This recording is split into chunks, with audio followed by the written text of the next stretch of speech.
Dawn in the Dark Ages, waking up medieval. Long before the sun cast its first golden streaks across the stone walls of a medieval village, the day had already begun for most of its inhabitants. There were no alarm clocks or sunrise apps to gently coax people from their dreams, only the harsh crow of a rooster or the rhythmic tolling of a church bell, resonating through the cold morning mist like an ancient summons to duty. In the heart of the countryside, farmers stirred from straw-stuffed mattresses with aching limbs and blistered feet, the scent of smoke and damp earth clinging to their homespun tunics. In towns and cities, bakers were already elbow-deep in dough, sweating beside ovens that hissed with the heat of the day's first loaves. Sleep was a precious commodity, and waking was rarely leisurely. It was abrupt, instinctual, and driven by necessity. The fields wouldn't wait, nor would the livestock, nor the demands of lords and ladies whose comforts depended on the labor of others.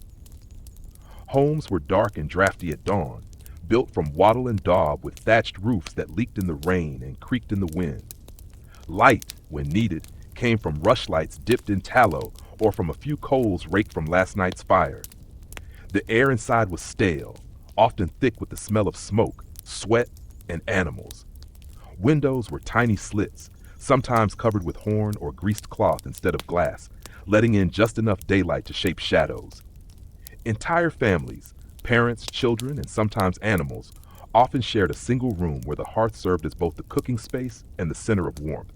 There was no privacy, no insulation, and very little comfort. Getting out of bed meant stepping onto a cold dirt floor and pulling on the same clothes worn yesterday and the day before, patched, rough, and likely laced with the odor of hard work and limited washing.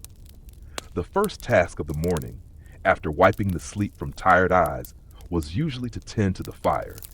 A dead hearth was a disaster. Warmth and cooking depended on it. If the embers had gone out overnight, someone might need to beg a glowing coal from a neighbor, carrying it back carefully in a clay pot or wrapped in moss. Then came the animals.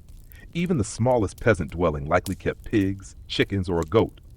These creatures, vital for food and income, required feeding before anyone dared eat themselves. Hens were released from their cramped coops. Goats were milked. Pigs, grunting and impatient, rooted around for scraps. The barnyard chorus was a reminder that life in medieval times moved with the rhythm of nature and necessity, not personal desire. Breakfast was meager and functional, never indulgent. Peasants might share a hunk of coarse bread, made from rye or barley, dipped in watered-down ale, or a thin vegetable broth left over from the night before. There were no sweet pastries, no eggs fried in butter, no coffee. Those luxuries, if they existed at all, were reserved for the wealthy. Most villagers lived with permanent hunger, their diets repetitive and their portions small. In winter, food was scarcer still. Root vegetables and preserved meats, if available, were rationed carefully.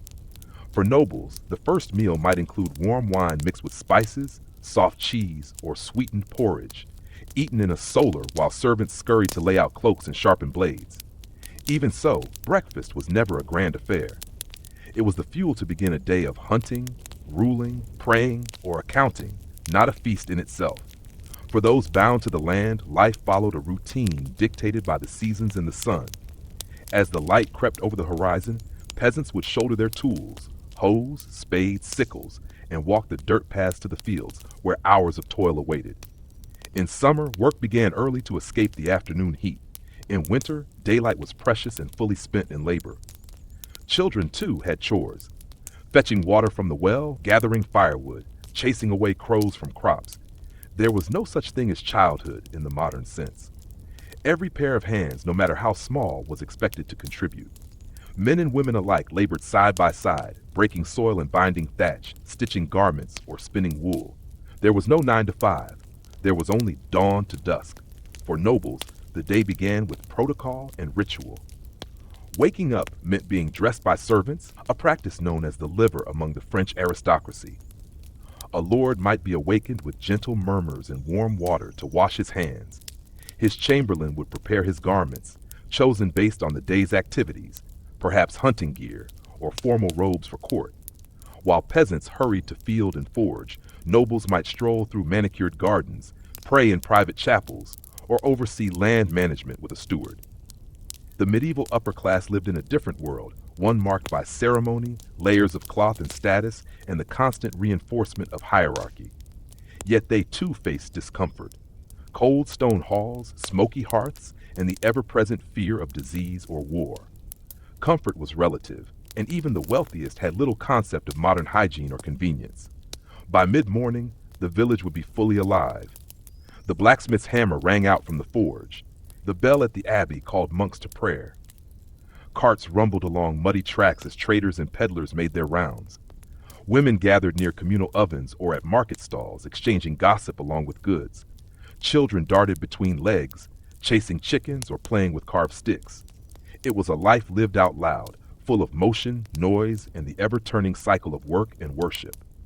Few had time to pause, and fewer still dared dream of leisure. There were crops to tend, debts to pay, and the looming threat of famine or illness that shadowed every season. Waking up in the Middle Ages was not a gentle experience. It was cold, often cramped, and always dictated by duty. There was no pillow-fluffed comfort, no leisurely scroll through morning headlines. To survive meant to rise early, work hard, and hope for a good harvest, a full belly, and a safe night's sleep. The rhythm of medieval mornings was the rhythm of survival, and for most, it was all they had ever known. Let me know if you'd like this formatted for a specific purpose. Medieval justice and injustice. If you woke up one morning in medieval Europe with a neighbor accusing you of theft or heresy, you wouldn't be calling a lawyer. There were no Miranda rights, no trial by jury in the modern sense, and no guarantee of fairness. Justice in the Middle Ages was swift, public, and often brutal. It wasn't just a system, it was a spectacle. Whether you were a peasant suspected of stealing a chicken or a nobleman embroiled in a dispute over land, the law loomed over daily life like a dark and often arbitrary cloud.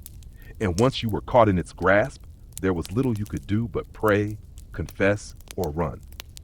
Laws in medieval times varied wildly depending on where you lived. In England after the Norman conquest, common law began to take root, influenced by local customs, royal decrees, and feudal obligations. On the continent, canon law, the law of the church, held enormous power, particularly in matters of morality and marriage. And then there were the manorial courts, held by local lords who dispensed justice with varying degrees of impartiality. You could be judged by a king's representative, a bishop, a knight, or a jury of your equally illiterate peers. And regardless of who judged you, the outcome was often grim. For peasants, even minor offenses could carry heavy consequences. Stealing a loaf of bread might mean branding or mutilation. A second offense? Death, depending on the whim of the judge or the mood of the crowd. Trials were rarely about evidence in the modern sense. Instead, guilt or innocence might be determined by ordeals. Trial by water, for example, meant being thrown into a river. If you floated, you were guilty, because the water, pure and holy, rejected your sinful body.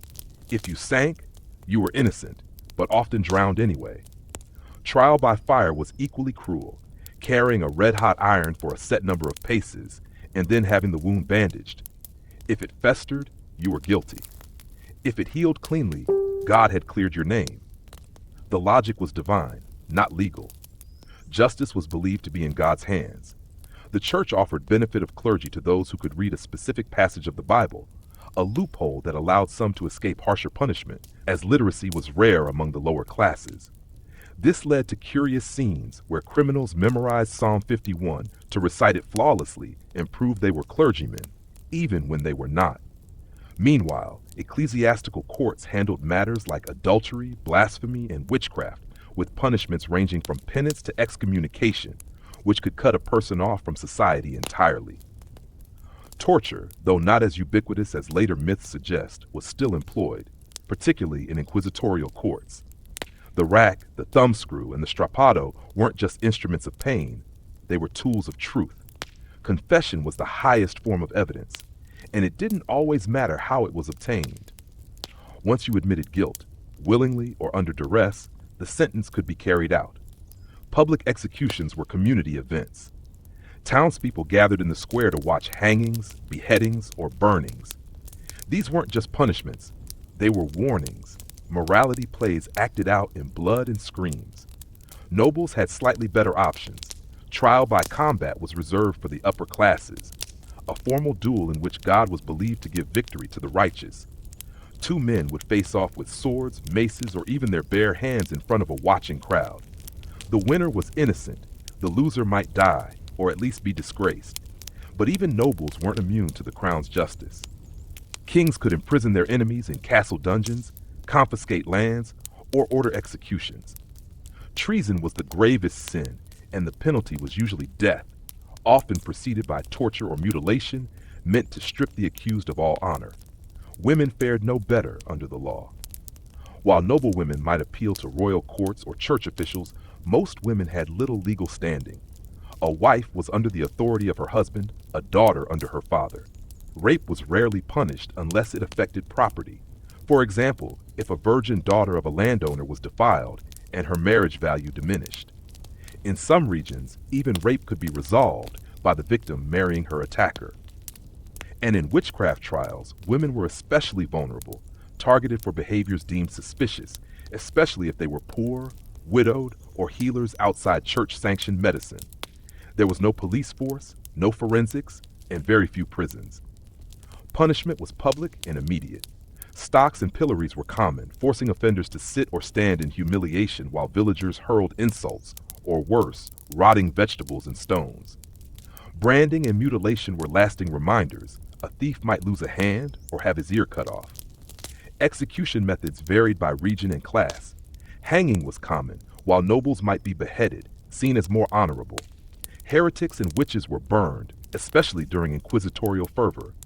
The line between justice and spectacle was razor thin, and often blurred beyond recognition. Still, people believed in justice, or rather, they feared it. They believed justice was divine, and if they suffered, it was because God willed it so. Guilt wasn't just legal, it was moral, spiritual, even cosmic. The fear of punishment shaped behavior, village gossip, and the stories told by firelight. Children were warned of the stocks as much as of the devil. People walked carefully, not just for fear of falling out of favor with their neighbors, but because they knew the law could fall upon them like a hammer, swift, blind, and without mercy. So no, you wouldn't want to be dragged before a medieval court. Whether innocent or guilty, your fate might depend more on superstition, status, or the fickle favor of a lord than on any clear sense of right and wrong. In the Middle Ages, justice wasn't blind.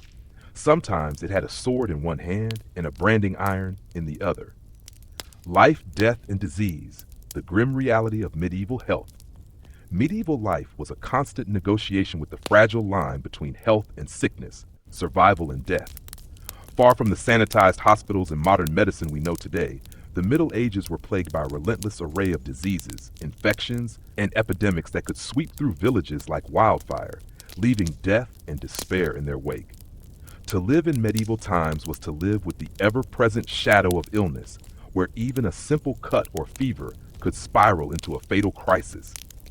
The medieval understanding of health was rooted in the ancient theory of the four humors: blood, phlegm, black bile, and yellow bile, believed to govern the body's balance. Illness was thought to result from an imbalance of these humors, which could be caused by anything from bad air, miasma, to divine punishment for sins. Treatments, therefore, often involved purging, bloodletting, and herbal remedies aimed at restoring balance, though they were more likely to weaken than heal. Doctors, if you could find one, were expensive and often trained in limited and sometimes misguided knowledge. Most people relied on local healers, herbalists, or the wisdom of the church, where prayers and holy relics were seen as powerful medicine. Apothecaries prepared potions and salves, but without understanding germs or bacteria, their cures were hit or miss. Hygiene was poor by modern standards. Washing was infrequent. Clothes and bedding were seldom cleaned thoroughly, and living quarters were cramped and often filthy. The Black Death, which ravaged Europe in the mid-14th century, stands as the darkest chapter in medieval health. This plague killed an estimated 1/3 to half of Europe's population in just a few years. Spread by fleas on rats, the disease caused fever, swelling, and bleeding beneath the skin, leaving victims blackened and broken. Entire villages were wiped out, economies collapsed, and social order frayed. Fear of contagion bred superstition and scapegoating. leading to the persecution of minority groups like Jews, blamed without evidence for the catastrophe. Aside from plagues, everyday illnesses were no less terrifying. Smallpox, tuberculosis, leprosy, and dysentery were common. Injuries that are minor today could become deadly infections, as antiseptics and antibiotics did not exist. Childbirth was perilous for both mother and infant, with high mortality rates that left many families grieving. Malnutrition and famine weakened immune systems, making people even more vulnerable to disease. Hospitals did exist, but they were few and often run by religious orders. They functioned more as places of refuge and prayer than as centers of medical expertise. Sick people were often isolated to prevent spread, but quarantine practices were rudimentary and inconsistently applied. The mental toll of disease and death was profound, shaping religious beliefs and cultural practices around death, afterlife, and morality. Superstition mingled with medicine. People wore amulets, sought the intercession of saints, and consulted astrologers, hoping to influence their fate. The boundary between medicine and magic was blurred, as healers sometimes combined herbal remedies with incantations or charms. Despite the grim outlook, medieval people showed resilience. Communities cared for the sick as best they could, adapting to the harsh realities of life and death. Folk remedies passed down through generations, monasteries preserved medical texts from antiquity, and over time, small advances in knowledge laid the groundwork for future medical progress. Yet the truth remained harsh. To be alive in medieval times was to be at the mercy of forces largely beyond human control. Health was a fragile gift, easily lost. Disease could strike at any moment, changing the course of a life, a family, or a village in the blink of an eye. Survival required a mix of faith, luck, and endurance, and even then, no one was truly safe. The reality of medieval justice and punishment. In the Middle Ages, the concept of justice was a harsh and often unforgiving force that shaped the very fabric of everyday life. Unlike the modern ideals of fairness, due process, and impartiality, medieval justice was a complex tapestry woven from power, fear, social hierarchy, and the relentless pursuit of order in an unpredictable world. To exist within this framework was to live under a system that prized swift and often brutal punishment, where the balance between mercy and cruelty was almost always tipped in favor of the latter. This was a society in which the law was not merely an abstract code, but a tool wielded by the powerful to maintain their authority and by communities to enforce conformity. Crime, therefore, was not just a personal failure or a breach of moral conduct. It was a threat to social stability and to the very survival of the fragile medieval order. At the heart of medieval justice lay a stark reality. The lives of ordinary people were governed by a system that was as unpredictable as it was severe. Unlike the modern courtrooms with their rules, protections, and legal counsel, medieval trials were often swift affairs dominated by local lords, bishops, or royal officials who administered justice according to custom, whim, or expedience. The law was a patchwork of royal decrees, local customs, and church canon, frequently overlapping and sometimes contradicting one another. This patchwork meant that justice varied greatly from one region to another, and even from one lordship to another, with little consistency in how laws were interpreted or enforced. The courts themselves were public arenas where power was displayed as much as justice was administered. Justice was a performance, a spectacle designed not only to punish the guilty, but to send a clear message to the community.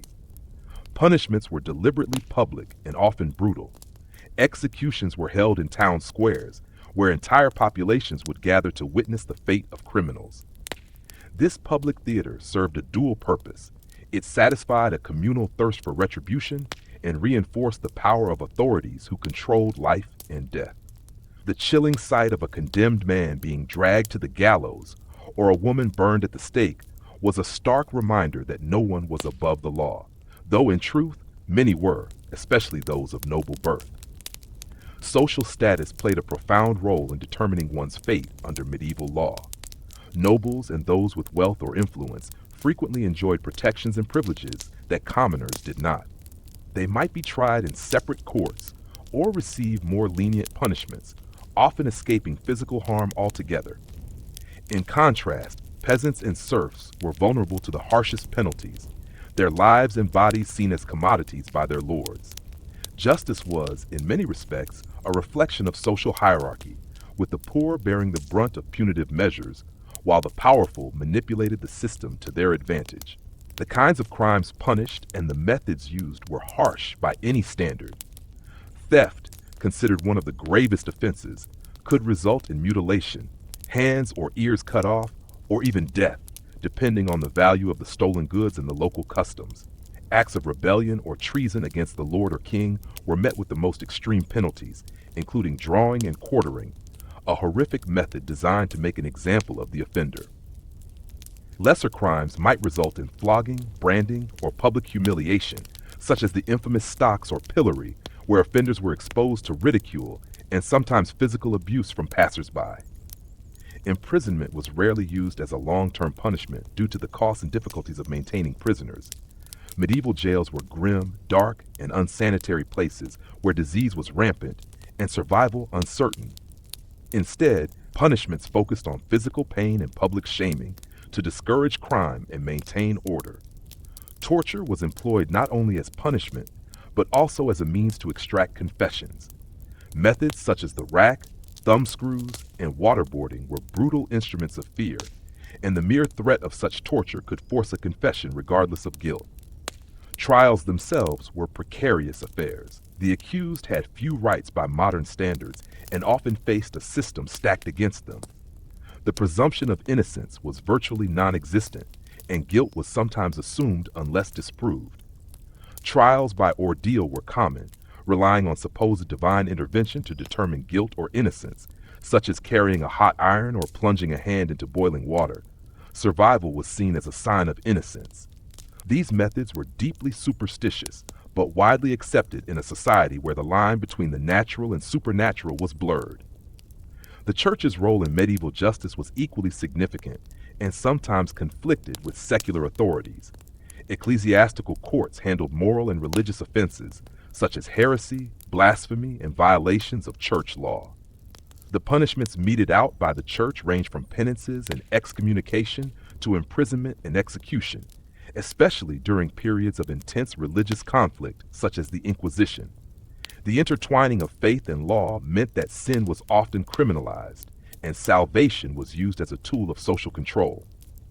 Accusations of witchcraft or sorcery were among the most dangerous charges a person could face, particularly women, who were disproportionately targeted.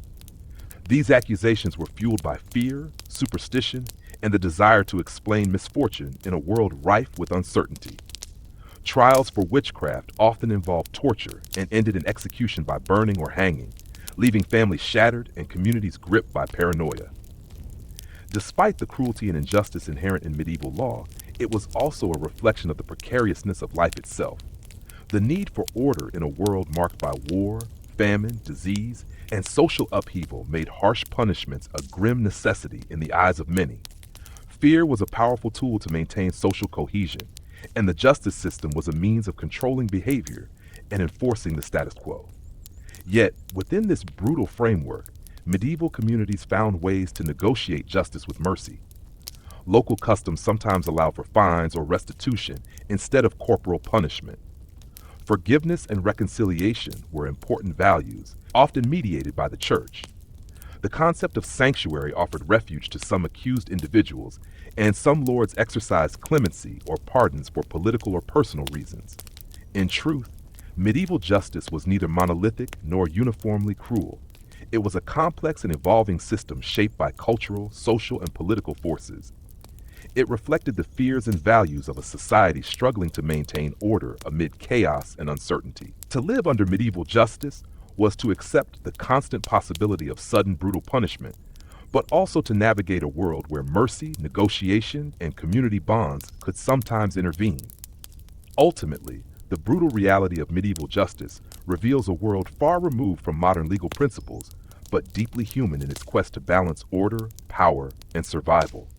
It was a justice of extremes, merciless and fearful, yet intertwined with community and faith, shaping the medieval world and the lives of all who inhabit it.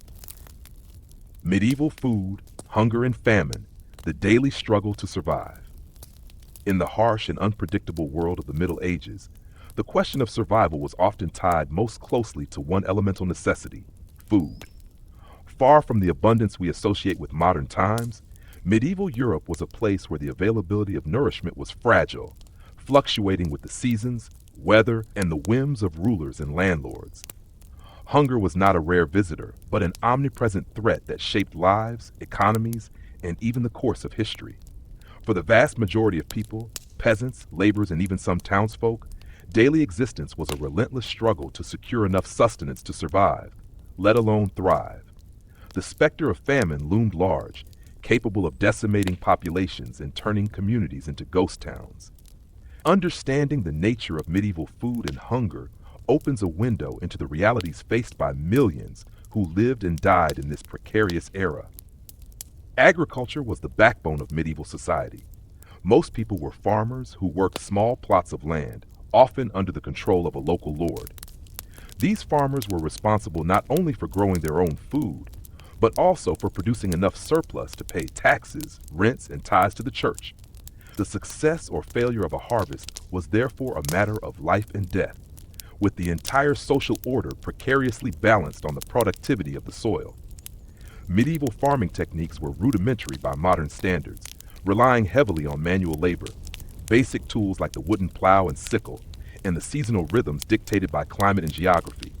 Crops such as wheat, rye, barley, and oats were staples, but yields were often meager. Crop failures were common due to pests, poor weather, or disease. When drought struck or rains failed, the consequences were immediate and severe. Medieval communities had no safety nets such as food reserves or government assistance programs. Instead, they depended on a delicate balance of local production, trade, and luck. A bad harvest could quickly turn into a famine, leaving thousands starving and vulnerable to disease and death.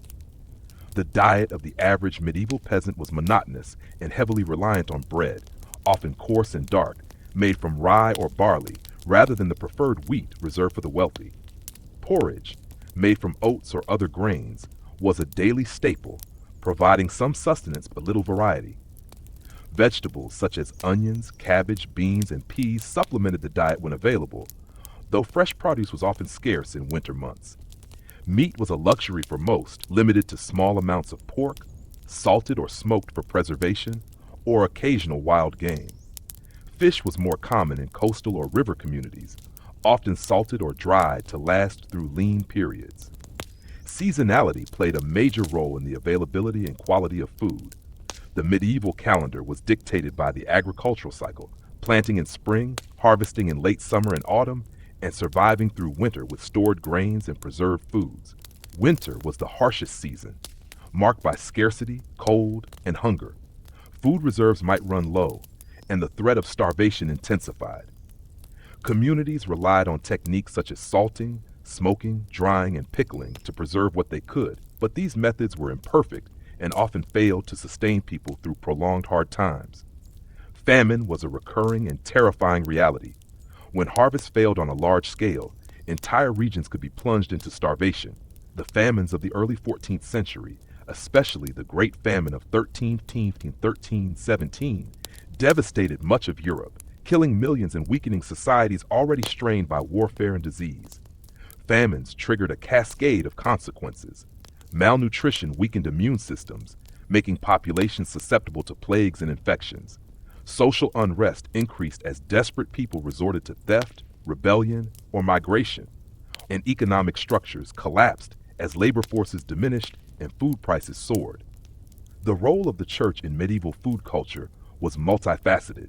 Monasteries were often centers of agricultural innovation and food storage, producing their own crops and sometimes providing relief during hard times. Religious fasting rules shaped diets, mandating abstention from meat on certain days and encouraging the consumption of fish and vegetables. Feasts and celebrations punctuated the calendar, providing rare occasions of abundance and variety for many. Yet food was more than mere sustenance. It was deeply embedded in social status and power. The nobility enjoyed rich diets filled with meat, spices imported from distant lands, fine bread made from white wheat flour, and extravagant banquets designed to display wealth and prestige. For commoners, access to such luxuries was nearly impossible, and their meals reflected their lower status. Food scarcity reinforced social divisions and was a constant reminder of one's place in the medieval hierarchy. The harsh realities of medieval food insecurity influenced many aspects of life. Children were especially vulnerable to malnutrition and disease, which contributed to high infant mortality rates. The elderly and infirm often faced neglect when food was scarce. Population movements occurred as people sought better opportunities or fled famine-stricken areas, sometimes leading to conflicts over land and resources. Despite these challenges, medieval people developed resilience and ingenuity. They learned to make the most of limited resources, utilizing wild plants, herbs, and animals. Community solidarity, shared labor, and mutual aid helped many survive the worst periods. Traditions around food preparation, preservation, and sharing created cultural bonds that lasted generations. In sum, the story of medieval food and hunger is a story of survival against constant odds. It reveals a world where the daily struggle to eat was intertwined with social structures, economy, religion, and the environment. Hunger was not merely a physical condition, but a defining aspect of medieval existence that shaped how people lived, worked, and related to one another. The threat of famine and scarcity cast a shadow over every meal, every season, and every life, reminding us that the comforts of modern food security are a recent and precious development. If you want me to say, medieval medicine and health, life, death, and the quest for healing. Medieval medicine was a complex tapestry woven from ancient knowledge, religious beliefs, folk traditions, and the limited scientific understanding of the time. For the average person, health was precarious, illness common, and the line between life and death often perilously thin. Medical knowledge was rudimentary, treatments were a mixture of the practical and the mystical, and access to effective care was uneven, shaped by social status, geography, and faith. The quest for healing in the Middle Ages was as much spiritual as physical, and the role of doctors, healers, and religious figures formed a vital part of daily life. To grasp the medieval experience of health and medicine is to enter a world where hope, fear, and resilience coexisted in equal measure. The medieval understanding of the human body was largely influenced by the teachings of ancient physicians such as Hippocrates and Galen. Their writings, rediscovered and translated through Arabic scholars, formed the backbone of medical theory. Central to this was the humoral theory, which posited that health depended on the balance of four bodily fluids or humors: blood, phlegm, black bile, and yellow bile. Disease was believed to result from an imbalance of these humors, and treatments aimed to restore harmony through methods like bloodletting, purging, and diet regulation. Although scientifically flawed by today's standards, this system provided a framework that guided medieval practitioners in their attempts to diagnose and treat illness. Physicians, often trained at the earliest medieval universities, were few and mostly accessible only to the wealthy or clergy. Their education was based on studying classical texts, often without practical experience, and their treatments could be both expensive and limited in effectiveness. They might prescribe herbal remedies, perform minor surgeries, or advise changes in lifestyle and diet. Despite their prestige, many common people had little contact with physicians, instead relying on local healers, apothecaries, or family members for care. For the majority, healing often meant turning to folk medicine and traditional remedies passed down through generations. These included the use of herbs, poultices, charms, and rituals aimed at both physical and spiritual ailments. Wise women and herbalists played an essential role in communities, combining knowledge of plants with spiritual practices. Some were respected healers. Others faced suspicion and accusations of witchcraft if misfortune struck their patients. Religious faith permeated all aspects of medieval medicine. Illness was frequently seen as a punishment for sin or a test from God, and prayers, pilgrimages, and relics were common forms of seeking divine intervention. Monasteries often functioned as centers of healing, where monks tended to the sick using a combination of prayer, herbal medicine, and rudimentary surgery. The church's influence shaped attitudes towards health, emphasizing compassion and care, but also sometimes hindering scientific progress through dogma and superstition. Surgery in the Middle Ages was crude and risky.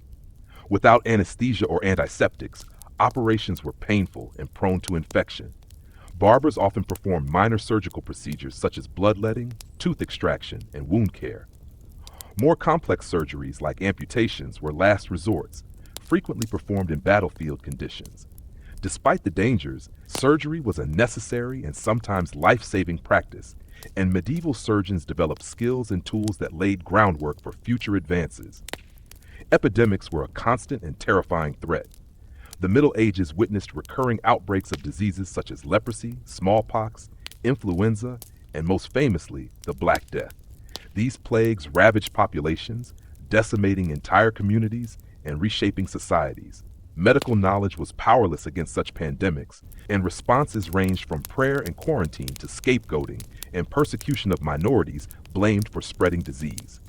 The daily life of a medieval person was marked by constant exposure to health hazards.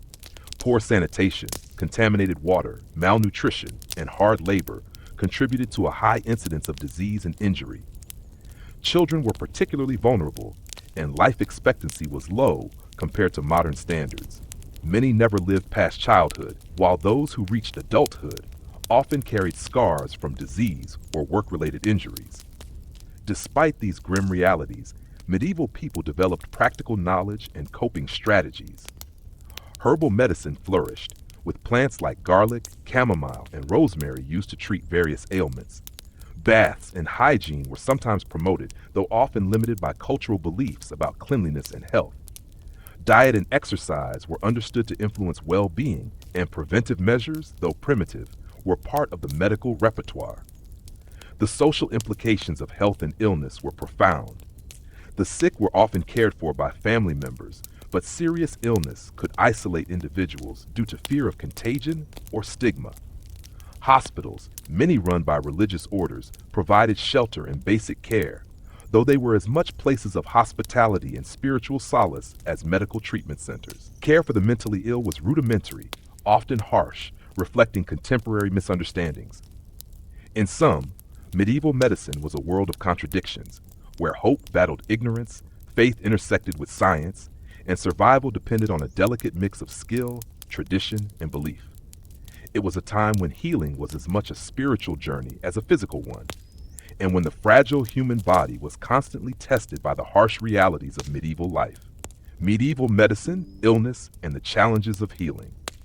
In medieval times, the understanding of medicine and healing was a complex tapestry woven from ancient theories, religious beliefs, folklore, and limited empirical observation.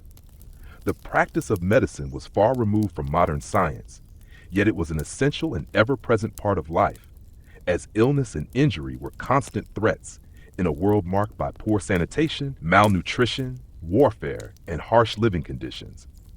The average medieval person confronted disease with little more than prayer, herbal remedies, and the hands of those who were both healers and sometimes charlatans. The medieval medical landscape was a challenging place where superstition, hope, and rudimentary knowledge mingled in a desperate struggle against the frailty of the human body. Central to medieval medicine was the enduring influence of the humoral theory, a concept inherited from ancient Greek physicians such as Hippocrates and Galen. This theory posited that the human body was governed by four humors: blood, phlegm, black bile, and yellow bile, and that health depended on maintaining a delicate balance among them. Illness, therefore, was attributed to an excess or deficiency of one or more humors, which led to symptoms ranging from fever and melancholy to digestive troubles and skin diseases. Treatments aimed to restore this balance through methods like bloodletting, purging, and dietary adjustments, often with mixed or harmful results. Medical knowledge was limited and unevenly distributed. Universities such as those in Salerno, Bologna, and Paris began to formalize medical education during the later Middle Ages, producing learned physicians who studied classical texts, translated Arabic medical manuscripts, and attempted to apply rational approaches. However, these physicians were few and expensive, accessible primarily to the nobility and wealthy urban elites. For the majority, healing was provided by local barber surgeons, apothecaries, wise women, and midwives, whose skills were practical but not always scientifically sound. Barber surgeons, for instance, were responsible for tasks ranging from cutting hair and shaving to performing minor surgeries, tooth extractions, and bloodletting. Their instruments, knives, lancets, saws, were crude and often reused without sterilization, leading to infections. Surgery was perilous. Anesthesia as we know it did not exist, so patients endured procedures while conscious, amplifying the risk of shock and complications. Despite these dangers, barber surgeons were invaluable in treating wounds from battles, accidents, and everyday injuries. Herbal medicine formed the backbone of most healing practices. Plants like willow bark, believed to ease pain and inflammation, yarrow for wound healing, and foxglove for heart ailments, were staples in the healer's repertoire. Monasteries maintained herb gardens and carefully transcribed medical texts, preserving and disseminating botanical knowledge. Yet the efficacy of many remedies was limited, and some herbal concoctions were toxic or caused adverse reactions. The medieval worldview entwined medicine deeply with spirituality. Illness was often seen as divine punishment for sin or the influence of malevolent spirits and demons. Thus, healing involved not only physical remedies but also spiritual interventions, prayers, pilgrimages to holy sites, relics believed to have miraculous powers, and the administration of sacraments. Pilgrimages to places such as Canterbury or Santiago de Compostela were undertaken with hopes of curing ailments beyond the reach of earthly medicine. Epidemics posed particular challenges. The devastating outbreaks of plague, most famously the Black Death in the mid-14th century, overwhelmed communities and defied medical understanding. Physicians struggled to identify causes or effective treatments, often attributing the disease to miasmas, or bad air, celestial alignments, or divine wrath. Quarantines and public health measures were rudimentary and inconsistently applied, while fear and superstition ran rampant. The plague's impact was catastrophic, killing an estimated one-third to one-half of Europe's population and transforming social and economic structures profoundly. Mental illness was another poorly understood affliction. Conditions like epilepsy, depression, or psychosis were often interpreted through spiritual or moral lenses, resulting in treatments ranging from exorcisms to isolation. Those suffering mental health issues faced stigma and neglect, frequently confined to poorhouses or religious institutions. Preventative medicine was largely unknown, hygiene was minimal, and the importance of clean water and waste disposal was not grasped, contributing to the spread of infectious diseases. Public baths existed in some towns, but their use was controversial, sometimes linked with immorality or disease transmission.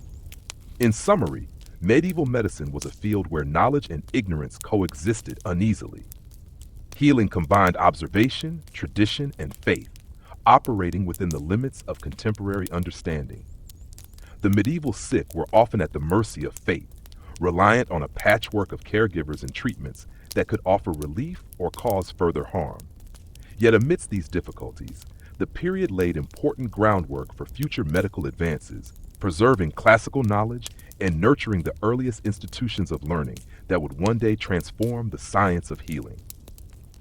Medieval food, diet, and the daily struggles of nutrition and sustenance. In the medieval world, food was far more than mere sustenance. It was a marker of social status, a reflection of local resources and seasonal cycles, and often a daily struggle for survival, especially among the lower classes.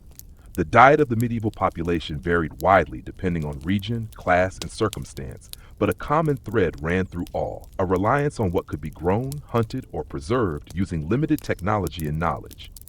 For the vast majority, peasants and laborers, meals were simple, repetitive, and heavily reliant on grains, legumes, and whatever vegetables could be grown in their small plots or foraged from nearby woods. Bread, often coarse and dark, was the staple, consumed in some form at almost every meal, while pottage, a thick stew made from beans, peas, or lentils combined with vegetables or occasional scraps of meat or fish, was a daily comfort and necessity. Meat was a luxury for common folk, eaten primarily on feast days or when animals were slaughtered in the winter. The aristocracy, on the other hand, enjoyed a far richer, more varied diet that included an abundance of meat, ranging from domestic animals like beef, pork, and poultry to wild game, such as venison, boar, and birds hunted in royal forests, and exotic spices imported from distant lands that conferred status as much as flavor. The disparity in diet reflected the rigid social hierarchies of the period. with the wealthy feasting in great halls on elaborate dishes served by attendants, while peasants scraped together meals from meager ingredients and faced frequent hunger, especially during poor harvests or harsh winters.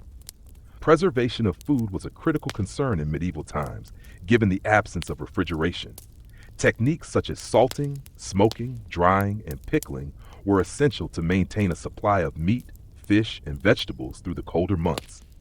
Salt was a valuable commodity, used not only for flavor, but as a preservative that could transform meat into long-lasting sustenance.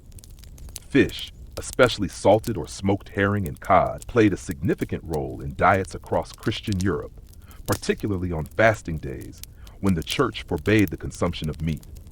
Monasteries and coastal communities often relied heavily on fish, and fasting regulations shaped eating habits profoundly, intertwining religious observance with nutrition. Seasonality dictated what was available.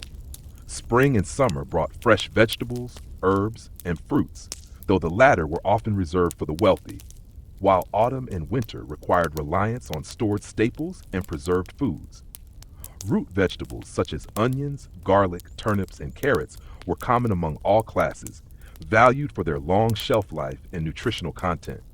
Grains like wheat, rye, barley, and oats were the backbone of medieval agriculture, ground into flour for bread or brewed into ale, a ubiquitous beverage that was often safer to drink than water, which could be contaminated. Cooking methods were rudimentary but effective. Open hearths, large cauldrons, and spit roasting over fire were common. Meals were often flavored with herbs like parsley, sage, and thyme, and spices such as pepper, cinnamon, and cloves were prized in wealthy households for their rarity and expense, imported through complex trade routes that spanned continents. The use of spices was as much a demonstration of wealth and power as a culinary choice, with medieval banquets featuring lavishly spiced dishes to impress guests and reinforce social bonds. Nutrition, however, was uneven and often inadequate, especially for peasants whose diet lacked variety and protein.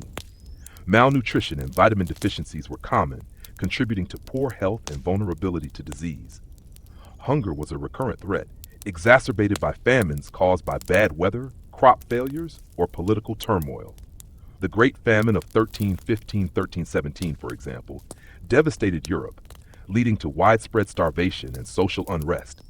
In such times, people resorted to eating roots, bark, or even the dead, and mortality rates soared. The role of women in food preparation was central, as they managed household kitchens, prepared meals from scratch, and preserved food for winter. Recipes and culinary knowledge were passed down orally or through rare manuscripts, and while peasant women cooked simply, noble women supervised extensive kitchen staff and controlled the production of complex dishes and large banquets. Religious practices deeply influenced diet through fasting, feast days, and abstinence rules.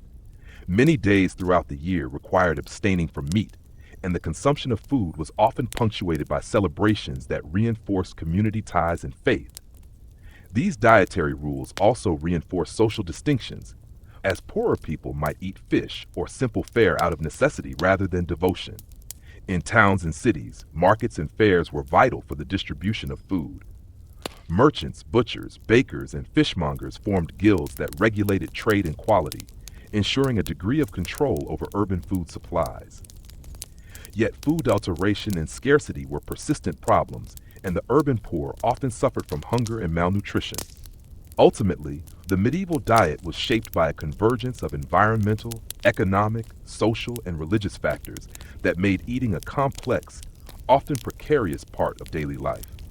While the rich might indulge in elaborate feasts that demonstrated their power and refinement, the vast majority faced a diet that was monotonous, labor-intensive, and fraught with uncertainty. Understanding this reality offers crucial insight into the challenges of medieval survival and the rhythms of life that shaped a society so distant from our modern experience. Medieval clothing, fashion, and the social significance of dress. In medieval society, clothing was far more than a mere necessity. It was a potent symbol of identity, status, and power, woven deeply into the fabric of daily life and social order. The garments people wore served as a visual language that conveyed everything from their wealth and occupation to their regional origins and even moral standing. Unlike today's fast-changing fashions, medieval dress followed strict conventions influenced by sumptuary laws, climate, and available materials, creating a world where fabric and cut were codes understood by all. The basic elements of clothing, however, were surprisingly similar across classes: tunics, cloaks, and simple undergarments, but the quality of materials, the precision of tailoring, and the embellishments varied dramatically between the peasantry and the nobility. For peasants, clothes were primarily utilitarian, made from coarse wool or linen, dyed with natural colors like browns, grays, and dull greens, designed for durability and protection against harsh weather. Their garments were loose and practical, with minimal ornamentation, reflecting the hard labor and limited resources of rural life. In contrast, the wealthy adorned themselves in richly colored silks, velvets, and brocades imported through vast trade networks that spanned Europe and beyond. Bright dyes such as deep reds, blues, and purples were status markers because they were expensive and difficult to produce. Gold thread, pearls, and intricate embroidery often decorated noble clothing, while fur-lined cloaks and elaborate headdresses further announced the wearer's social rank.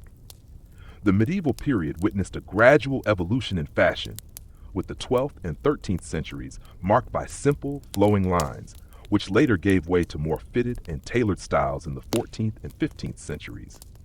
Men's tunics shortened and became tighter, while women's dresses emphasized the natural silhouette, often with tight bodices and full skirts.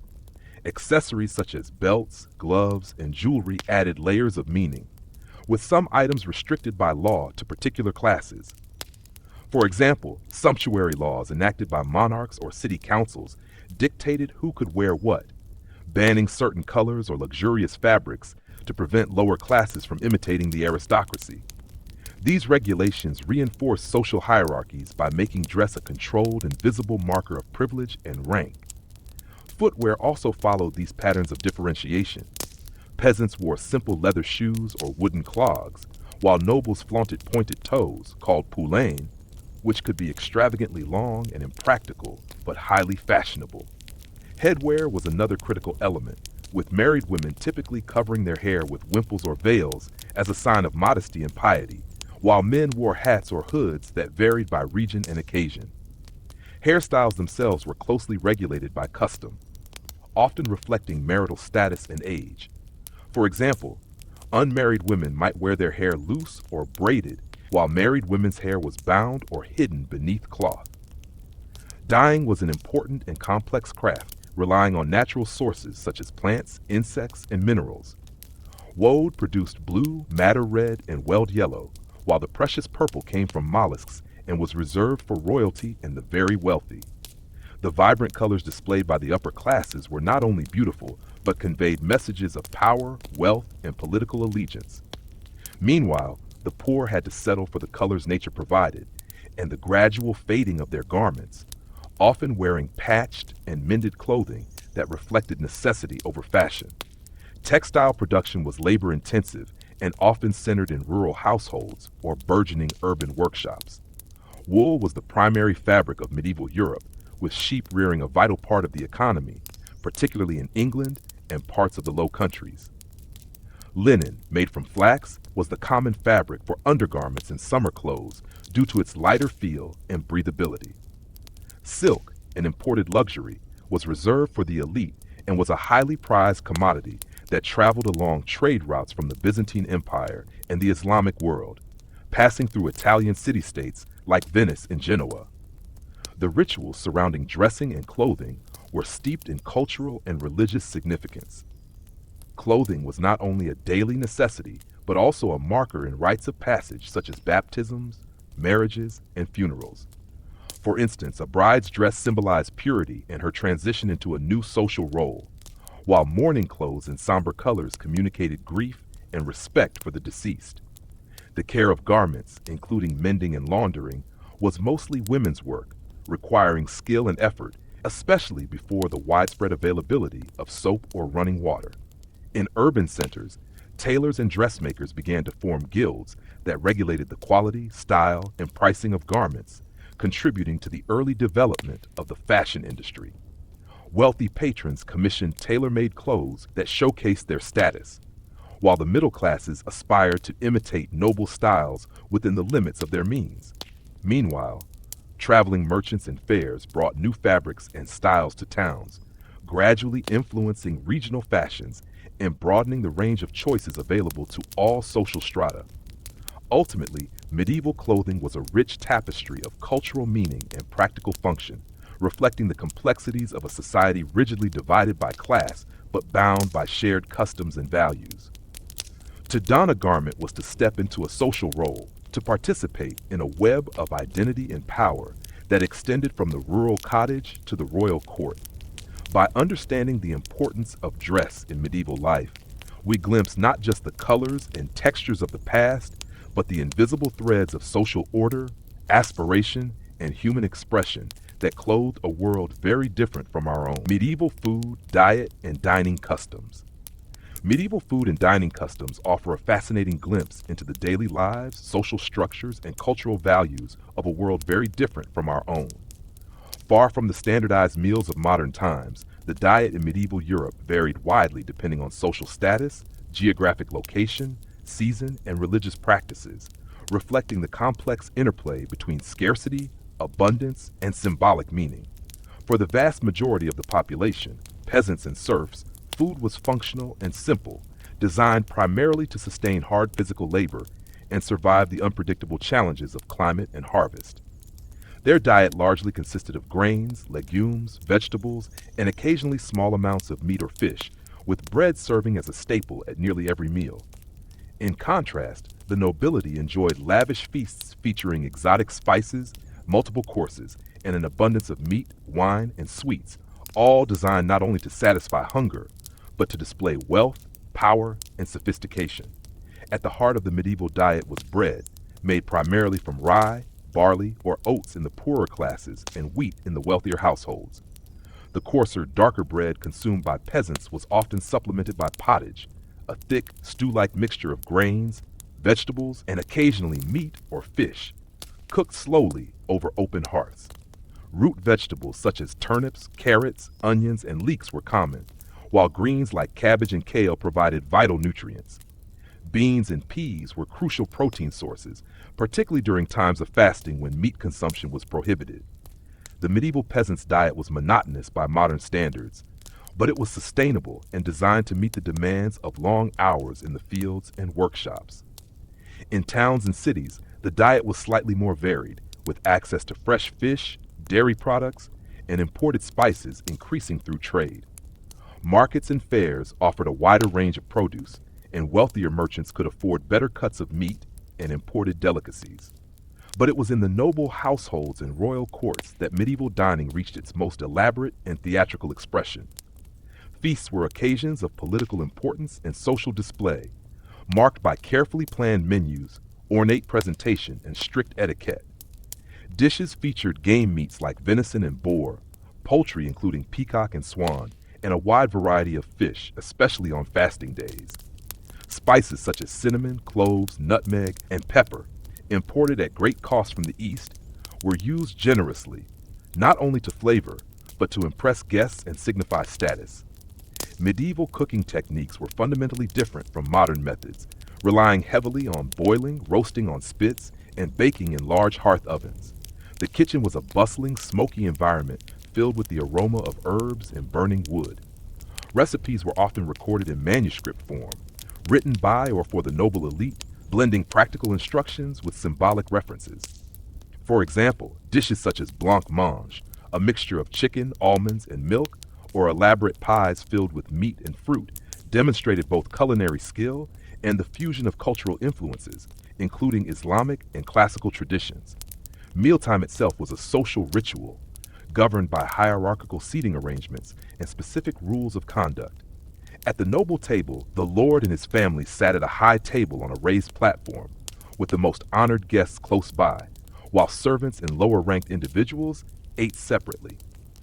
The use of knives, spoons, and fingers was carefully regulated, and the communal trenchers, pieces of stale bread used as plates, were often shared or eaten after the meal. Drinking was no less formal, with wine the preferred beverage among the upper classes and ale or beer common among peasants. Taverns and inns provided spaces for socializing and trade, their role extending far beyond mere refreshment. Religious practices deeply influenced medieval foodways, with numerous fasting days, holy feasts, and dietary restrictions imposed by the church. Meat was forbidden on many days, prompting the consumption of fish or vegetable-based dishes instead. Lent, Advent, and other liturgical seasons structured the calendar and shaped menus, intertwining spirituality with sustenance. Food also held symbolic meanings. Bread and wine at the Eucharist embodied divine presence, while specific foods like lamb or fish carried biblical associations that reinforced religious identity and observance. For all its variety, the medieval diet also carried risks and challenges. Food preservation was rudimentary, relying on salting, smoking, drying, and pickling to extend shelf life, but spoilage and contamination were common. Foodborne illnesses, nutritional deficiencies, and famine were frequent threats, especially in years of poor harvest or war. The poor often suffered from malnutrition, while the rich, paradoxically, faced ailments linked to overindulgence and excess. Yet despite these hardships, food was a source of comfort, community, and cultural continuity. The shared experience of eating, whether in the simple peasant home or the grand hall of a castle, reinforced social bonds and traditions. Festivals and feasts punctuated the year, marking moments of celebration, religious devotion, and political alliance. The food of medieval Europe was thus not only a matter of survival, but an essential element in the rituals and rhythms of life, weaving together the practical and the symbolic in a tapestry of taste, texture, and meaning that defined a world both distant and foundational to our own. Medieval medicine and health. Medieval medicine and health present a complex tapestry woven from ancient knowledge, religious beliefs, superstition, and emerging empirical practices. Unlike modern medicine with its scientific basis and standardized treatments, medieval healthcare was an evolving system shaped by limited understanding of human anatomy, spiritual interpretations of illness, and practical experience passed down through generations. The Middle Ages spanned roughly 1,000 years, during which medical knowledge fluctuated between preservation of classical wisdom and the gradual incorporation of new ideas, influenced by contacts with the Islamic world and later Renaissance discoveries.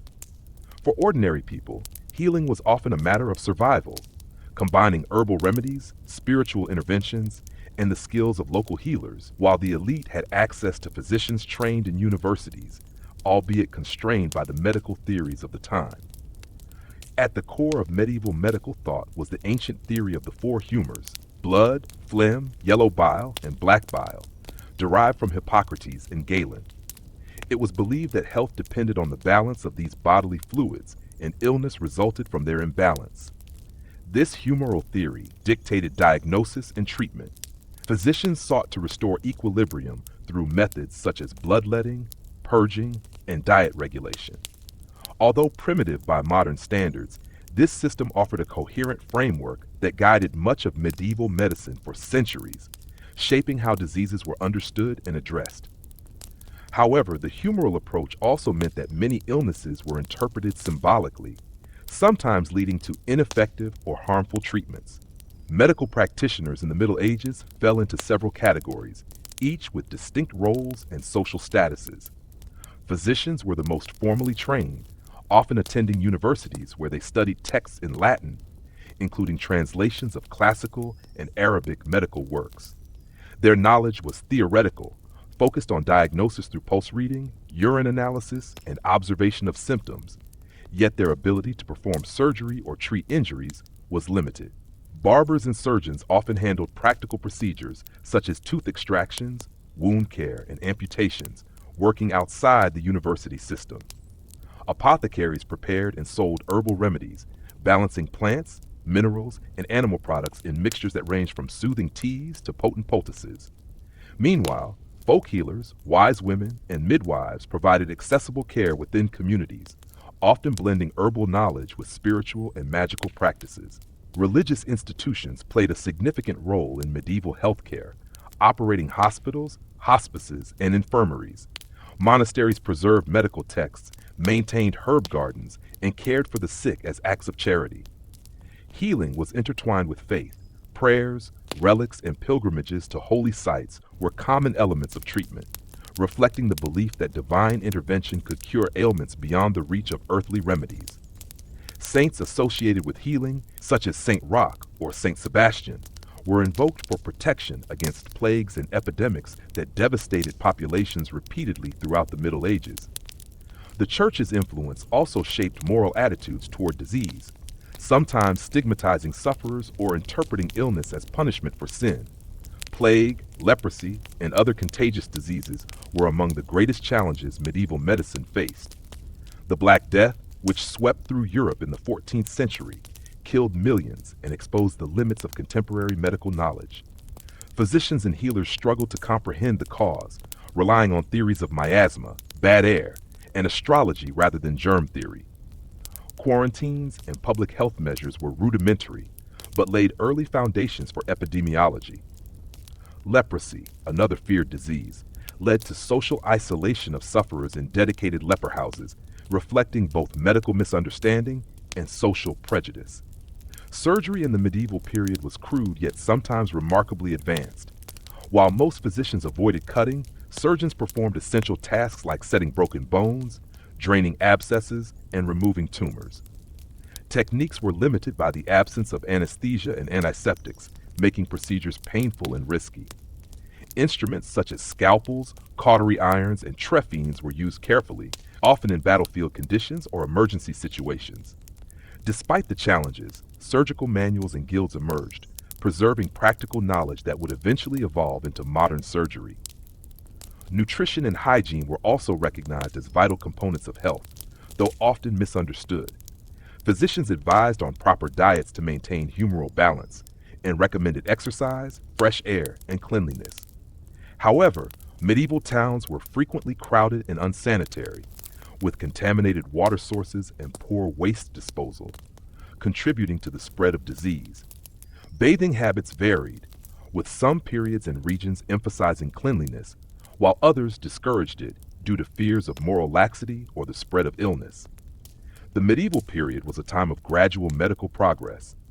The transmission of knowledge through texts such as Avicenna's Canon of Medicine, the rise of universities like Bologna and Salerno, and the translation of Arabic works into Latin enriched European medical understanding.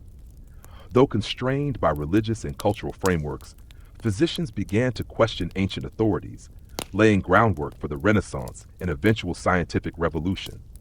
For common people, healing remained a blend of practical remedies and spiritual faith. Herbal infusions brewed from rosemary, thyme, and lavender soothed fevers and wounds. Charms and amulets warded off evil spirits, and communal care offered comfort amid suffering. The boundary between medicine and magic was porous, reflecting a worldview where physical and spiritual realms intersected. Ultimately, medieval medicine was a testament to human resilience and ingenuity in the face of limited knowledge and harsh conditions. While many treatments failed or caused harm by today's standards, the efforts of countless healers, clerics, and patients laid vital foundations for future advancements. Understanding the complex, nuanced world of medieval health challenges modern preconceptions and reveals a society striving to heal and endure within the mysteries of body and soul. Medieval education and the role of universities.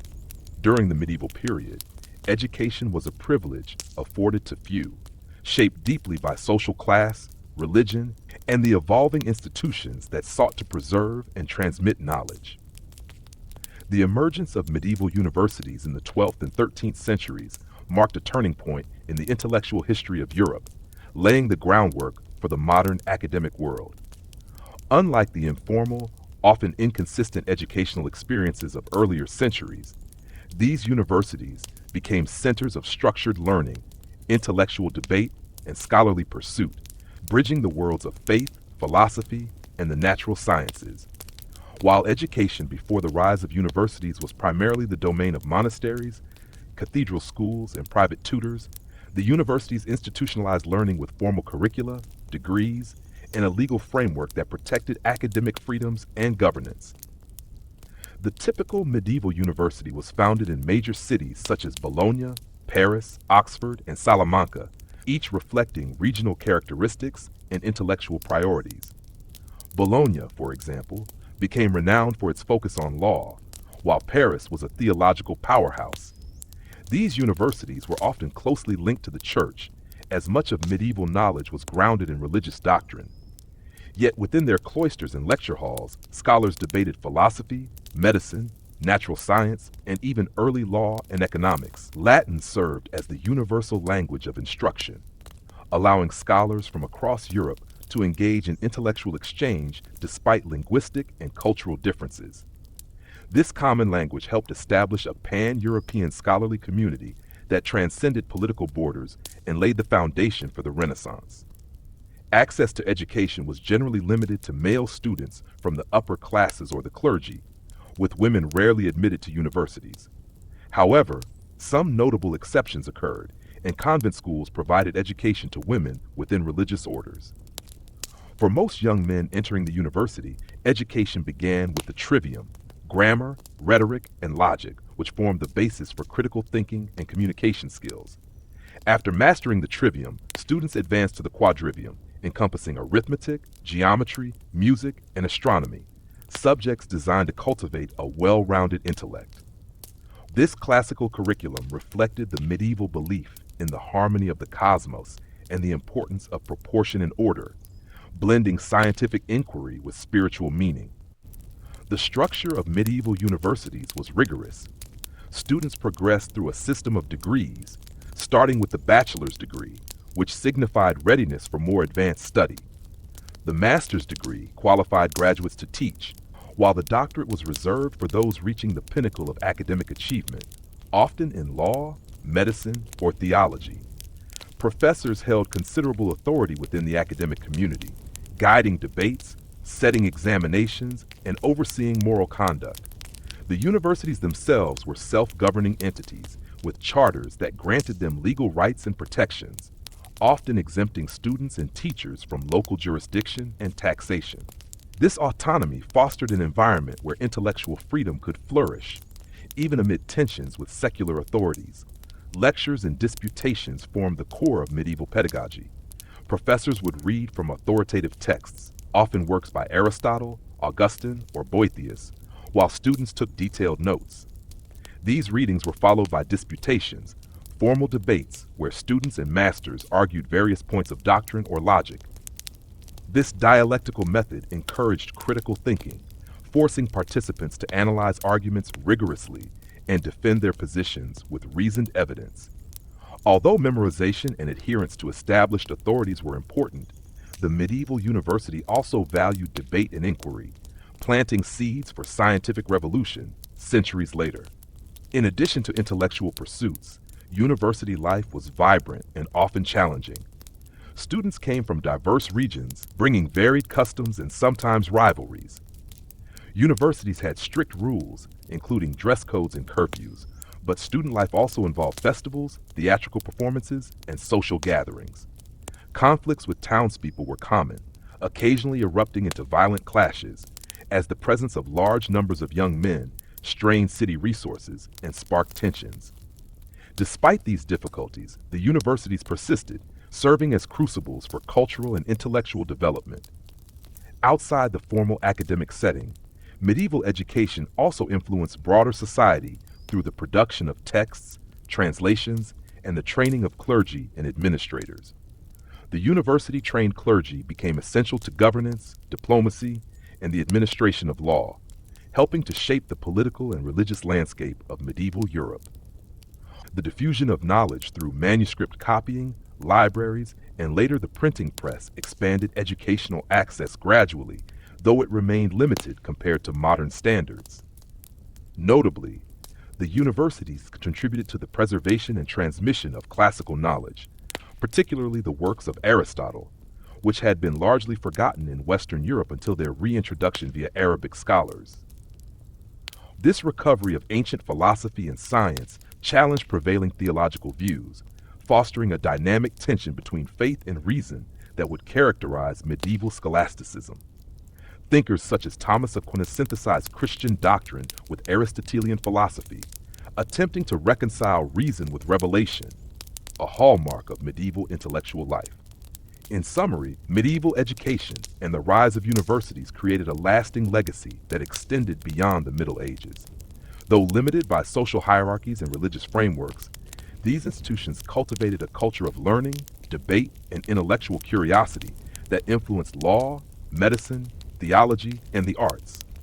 They provided a structured environment where knowledge could be pursued with rigor and where future generations of scholars were trained to engage with the complexities of human existence.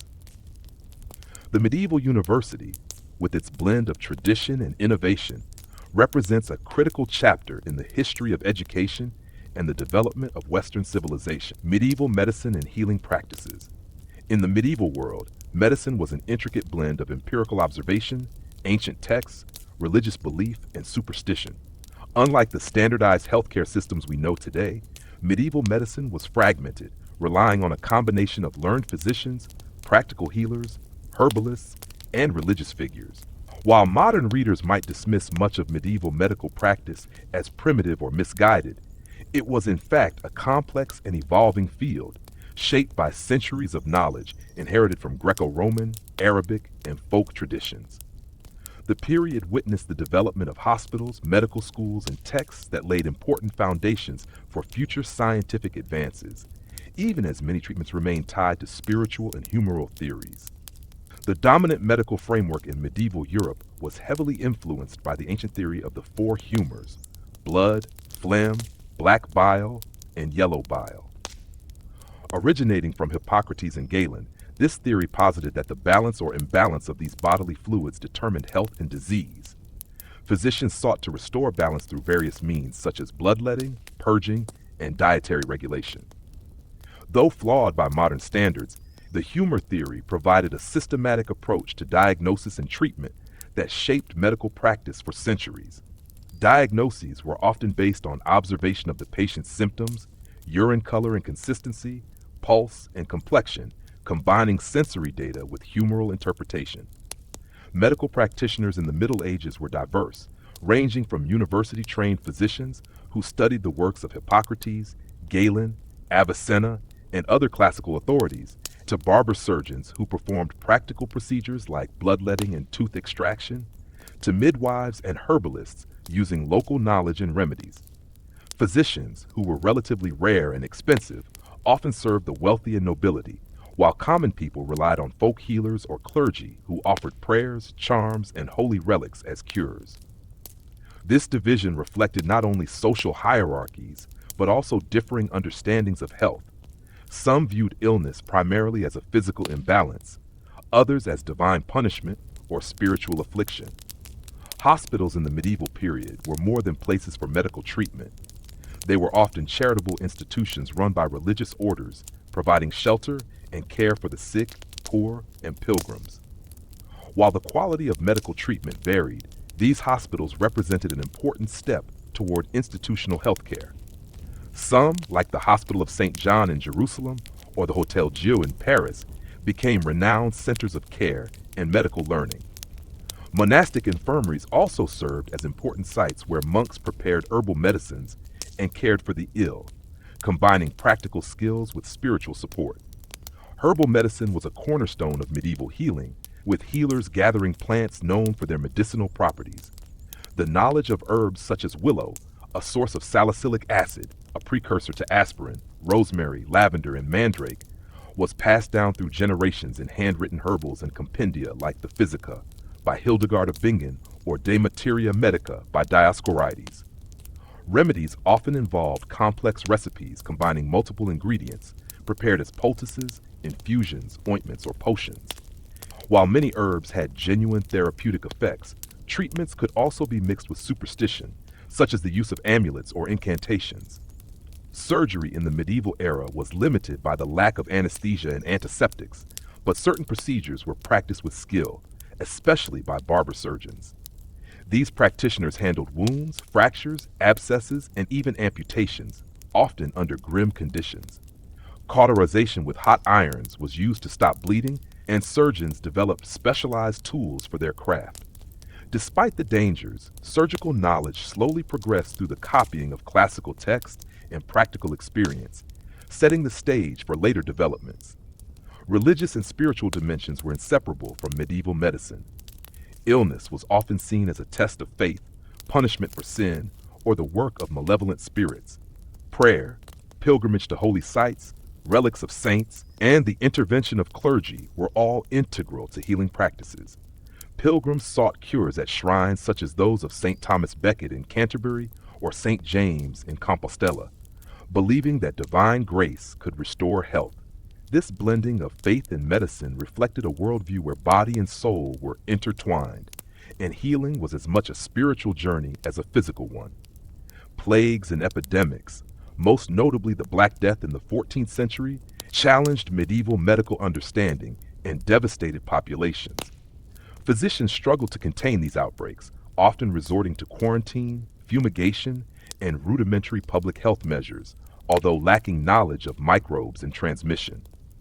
The massive loss of life spurred changes in medical practice and the role of physicians, accelerating shifts toward more empirical observation and record keeping.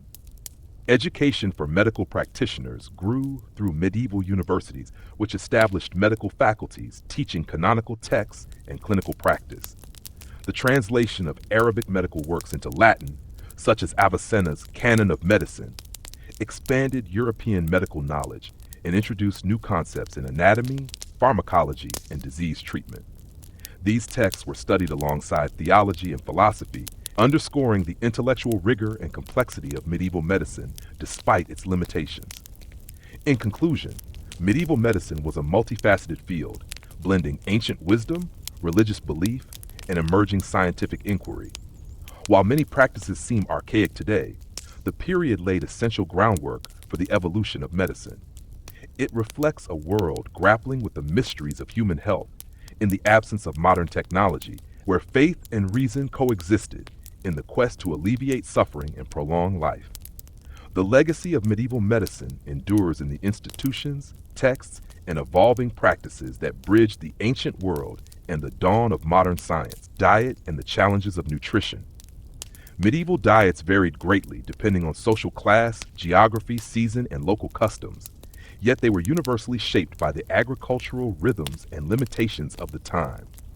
Food was more than mere sustenance. It was an indicator of status, a component of health, and a deeply cultural element tied to religious observance and seasonal cycles. Understanding medieval food culture reveals much about daily life, social hierarchies, and even the vulnerabilities faced by people in a world without modern preservation or nutritional science. For the majority of medieval peasants, the diet was modest and repetitive, primarily composed of bread, pottage, a thick, often vegetable-based stew, and whatever seasonal fruits or vegetables could be gathered or grown locally. Bread, made from rye, barley, or wheat depending on region and wealth, was the staple of every meal. It was consumed fresh or in the form of hard, dried ship's biscuit that could last longer. Pottage provided a nourishing but simple source of calories, combining legumes, onions, leeks, cabbage, and occasionally small amounts of meat or fish when available. This diet was high in carbohydrates and fiber, but often deficient in protein and certain vitamins. For the rural peasantry, meat was a rare luxury. Domestic animals, such as pigs, chickens, and occasionally cows or sheep were raised, but slaughtering was infrequent to preserve breeding stock and for economic reasons. Instead, peasants supplemented their protein intake with fish, especially in regions near rivers or coasts, and foraged for nuts, berries, and wild greens. Hunting was legally restricted by forest laws favoring the nobility, so peasants were generally prohibited from hunting game, though poaching was common. The aristocracy and clergy enjoyed a more diverse and elaborate diet that reflected their wealth and status. Feasts in noble households could include multiple courses featuring game birds like pheasant and partridge, venison from deer, wild boar, and various fish, including freshwater species like pike and carp. Meat was often heavily spiced and cooked with expensive ingredients such as sugar, saffron, and exotic herbs brought through trade routes from the east. This lavish cuisine served as both pleasure and display of power, with banquets carefully choreographed to impress guests and reinforce social bonds.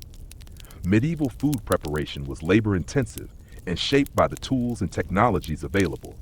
Kitchens often had large hearths for roasting and boiling, and meals relied on preservation techniques such as salting, smoking, pickling, and drying to extend the shelf life of meats and fish. Butter and cheese were important dairy products, though their availability and quality varied by region. Ale and beer were common beverages for all classes, often safer to drink than water, which was frequently contaminated. Wine was favored by the wealthy and clergy, especially in southern Europe. Religious observance deeply influenced medieval diets. The church mandated fasting and abstinence from meat on particular days and during Lent, leading to creative culinary adaptations. Fish became an important substitute, and flesh days were eagerly anticipated. Monastic communities were centers of agricultural innovation, cultivating herbs and vegetables, producing honey and mead, and often preserving knowledge about food and medicine. Despite the apparent variety and abundance at noble tables, medieval diets could be precarious. Seasonal shortages, poor harvests, and the impact of plagues or warfare often led to famine and malnutrition. The limited understanding of nutrition meant that even those who ate well could suffer from deficiencies, weakened immune systems, and diseases related to poor diet, such as scurvy. Common folk especially faced hunger and relied heavily on the success of each harvest.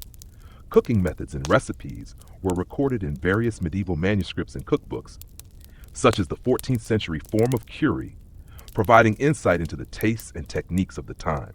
These texts reveal a penchant for rich sauces, sweet and sour flavors, and an experimental use of spices, some of which were costly imports that shaped medieval commerce and exploration. Food was also imbued with symbolic meaning and ritual importance. Bread, often blessed during religious ceremonies, represented sustenance and spiritual nourishment. Feasting marked celebrations, alliances, and seasonal festivals, while simple meals reflected humility and piety. In conclusion, medieval diets were a reflection of the era's social structure, economic conditions, and cultural values. From the simple bread and pottage of peasants to the sumptuous feasts of nobles, food shaped medieval life in profound ways. Despite hardships, the period laid the groundwork for agricultural developments and culinary traditions that influenced later centuries. Understanding medieval food offers a window into the daily struggles and celebrations of a world long past, illuminating how people nourished their bodies and spirits amidst uncertainty and change. Medieval medicine and the challenges of healing in a pre-scientific era. In the Middle Ages, the practice of medicine was a complex interplay of ancient knowledge, religious beliefs, superstition, and emerging empirical observations, all unfolding in a world largely unfamiliar with the causes of disease or the principles of hygiene that modern science would later uncover.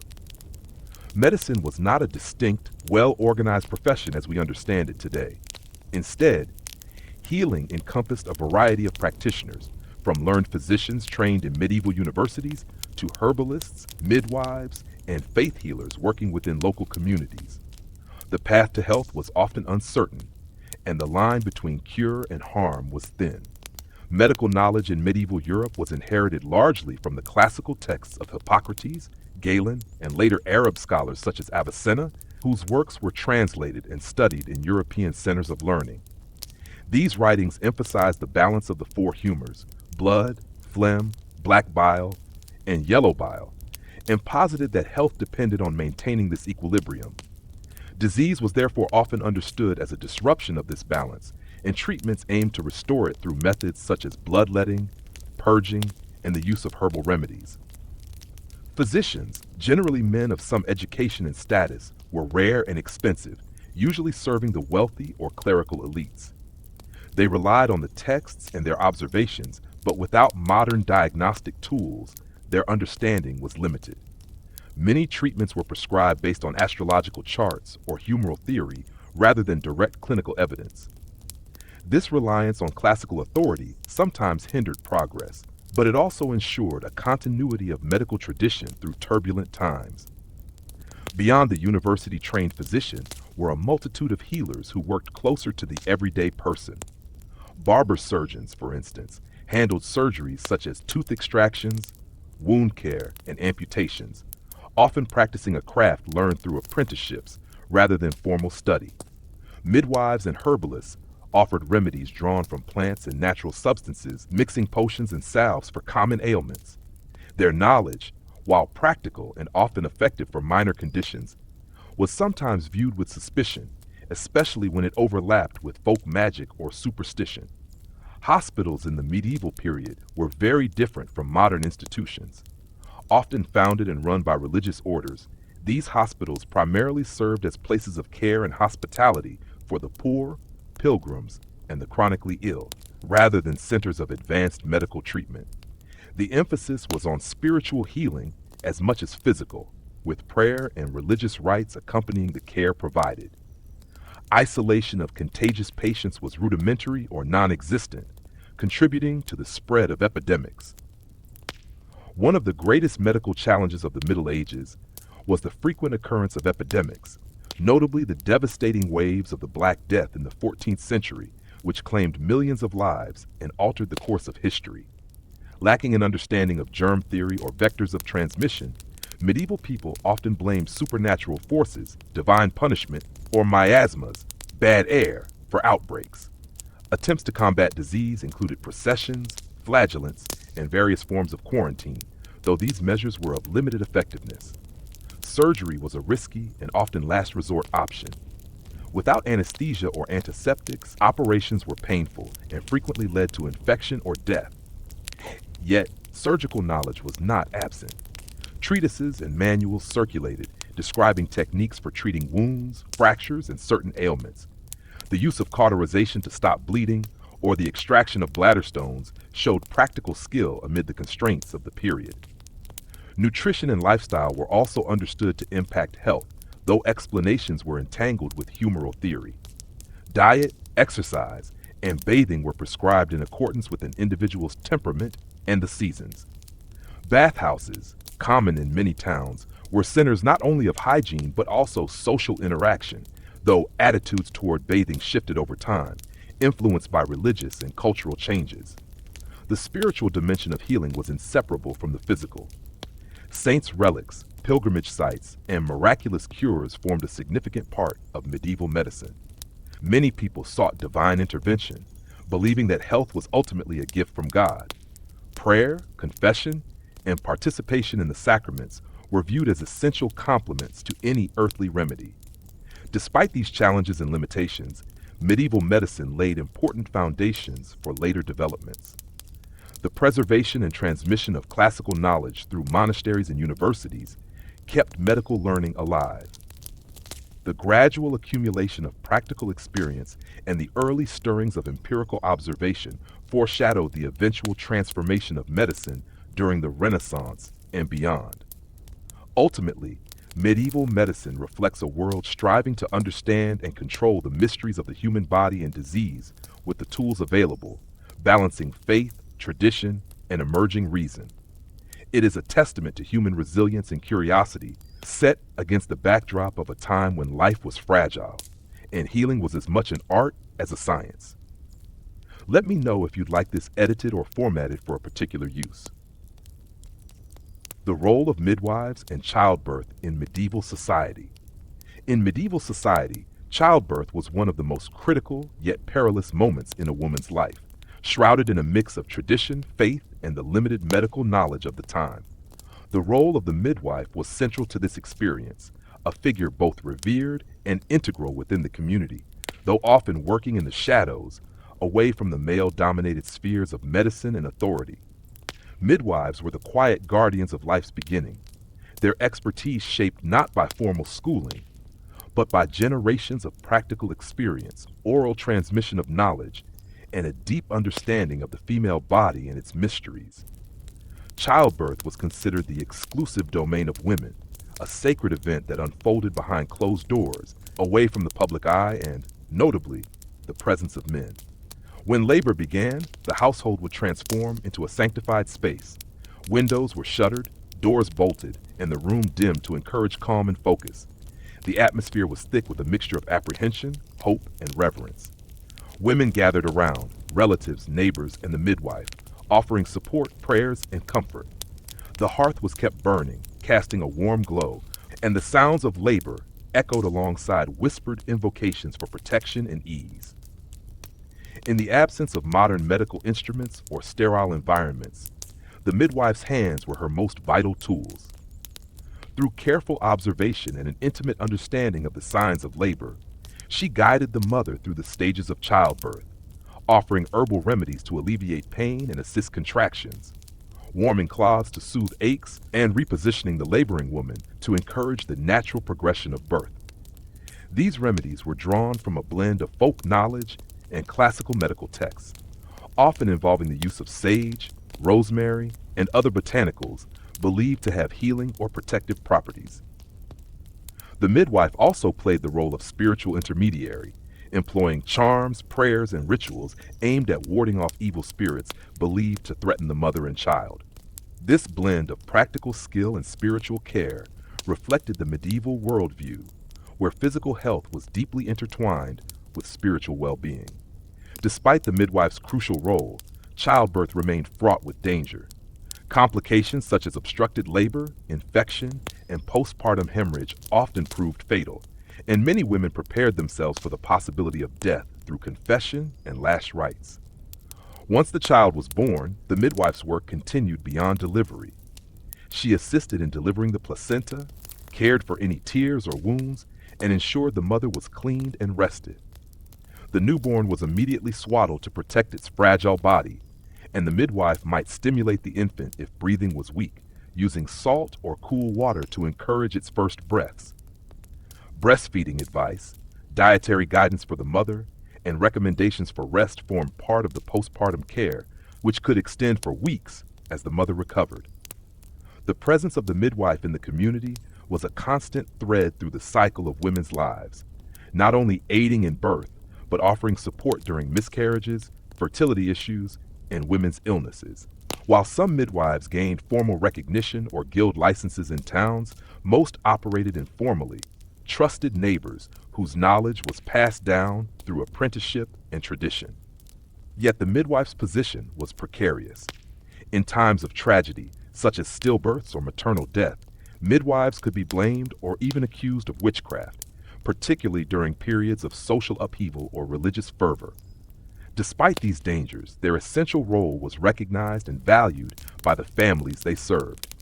Naming ceremonies and baptisms followed swiftly after birth, marking the infant's introduction to both the community and the spiritual world.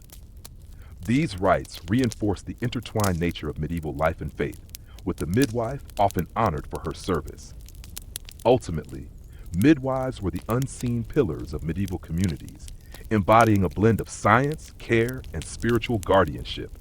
They navigated the fragile threshold between life and death with skill, compassion, and resilience, ensuring the survival of countless generations despite the harsh realities of their era.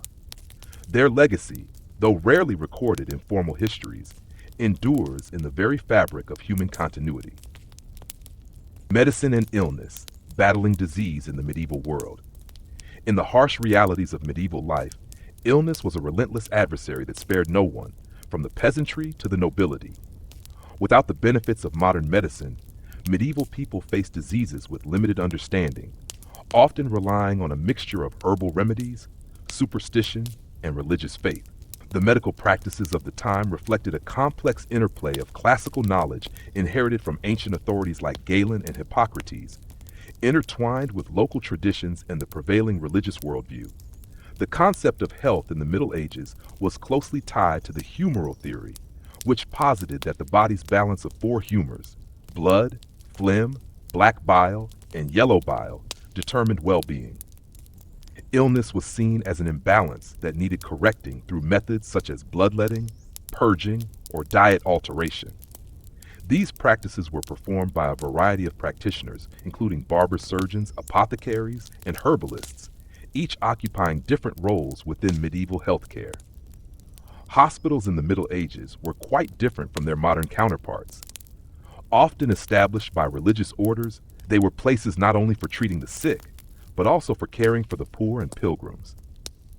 Medical treatment was rudimentary, focusing more on comfort and spiritual care than cure.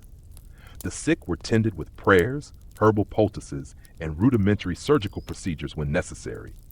Physicians, often university-educated men, were rare and usually reserved for the wealthy elite. Plagues and epidemics periodically ravaged populations, the most infamous being the Black Death in the 14th century, which decimated nearly a third of Europe's inhabitants. The medieval response to such disasters was shaped by fear and a desperate search for meaning. Many believed the plague was divine punishment, leading to religious processions, flagellations, and persecution of marginalized groups accused of poisoning wells or invoking curses. Beyond epidemics, everyday ailments such as wounds, fevers, respiratory infections, and digestive troubles were common and could be fatal without effective treatment. Herbal medicine was a cornerstone of healing practices. Plants like garlic, willow bark, and lavender were used for their antiseptic and anti-inflammatory properties, though their effectiveness was limited by the lack of scientific understanding. Mental illness was poorly understood, often attributed to demonic possession or moral failing. Those afflicted were sometimes cared for by families or monastic communities, but also faced isolation and stigma.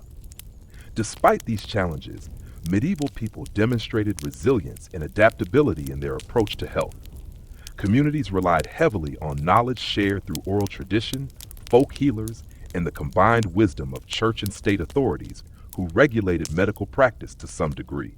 The medieval period laid important foundations for the evolution of medical science. While many treatments were misguided by modern standards, the era's integration of observation, trial, and spiritual care reflects humanity's enduring quest to confront disease and suffering with whatever means available. The struggle to understand and combat illness was a daily reality, one that shaped lives, societies, and the course of history itself. Justice and punishment, the grim reality of medieval law. In the medieval world, justice was a harsh and often brutal affair, administered in a society where law and order were inseparable from power, status, and fear.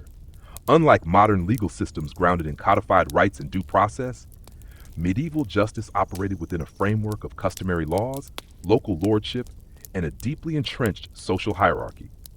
The concept of fairness was often overshadowed by the need to maintain control, and punishment served as public spectacle and deterrent as much as retribution.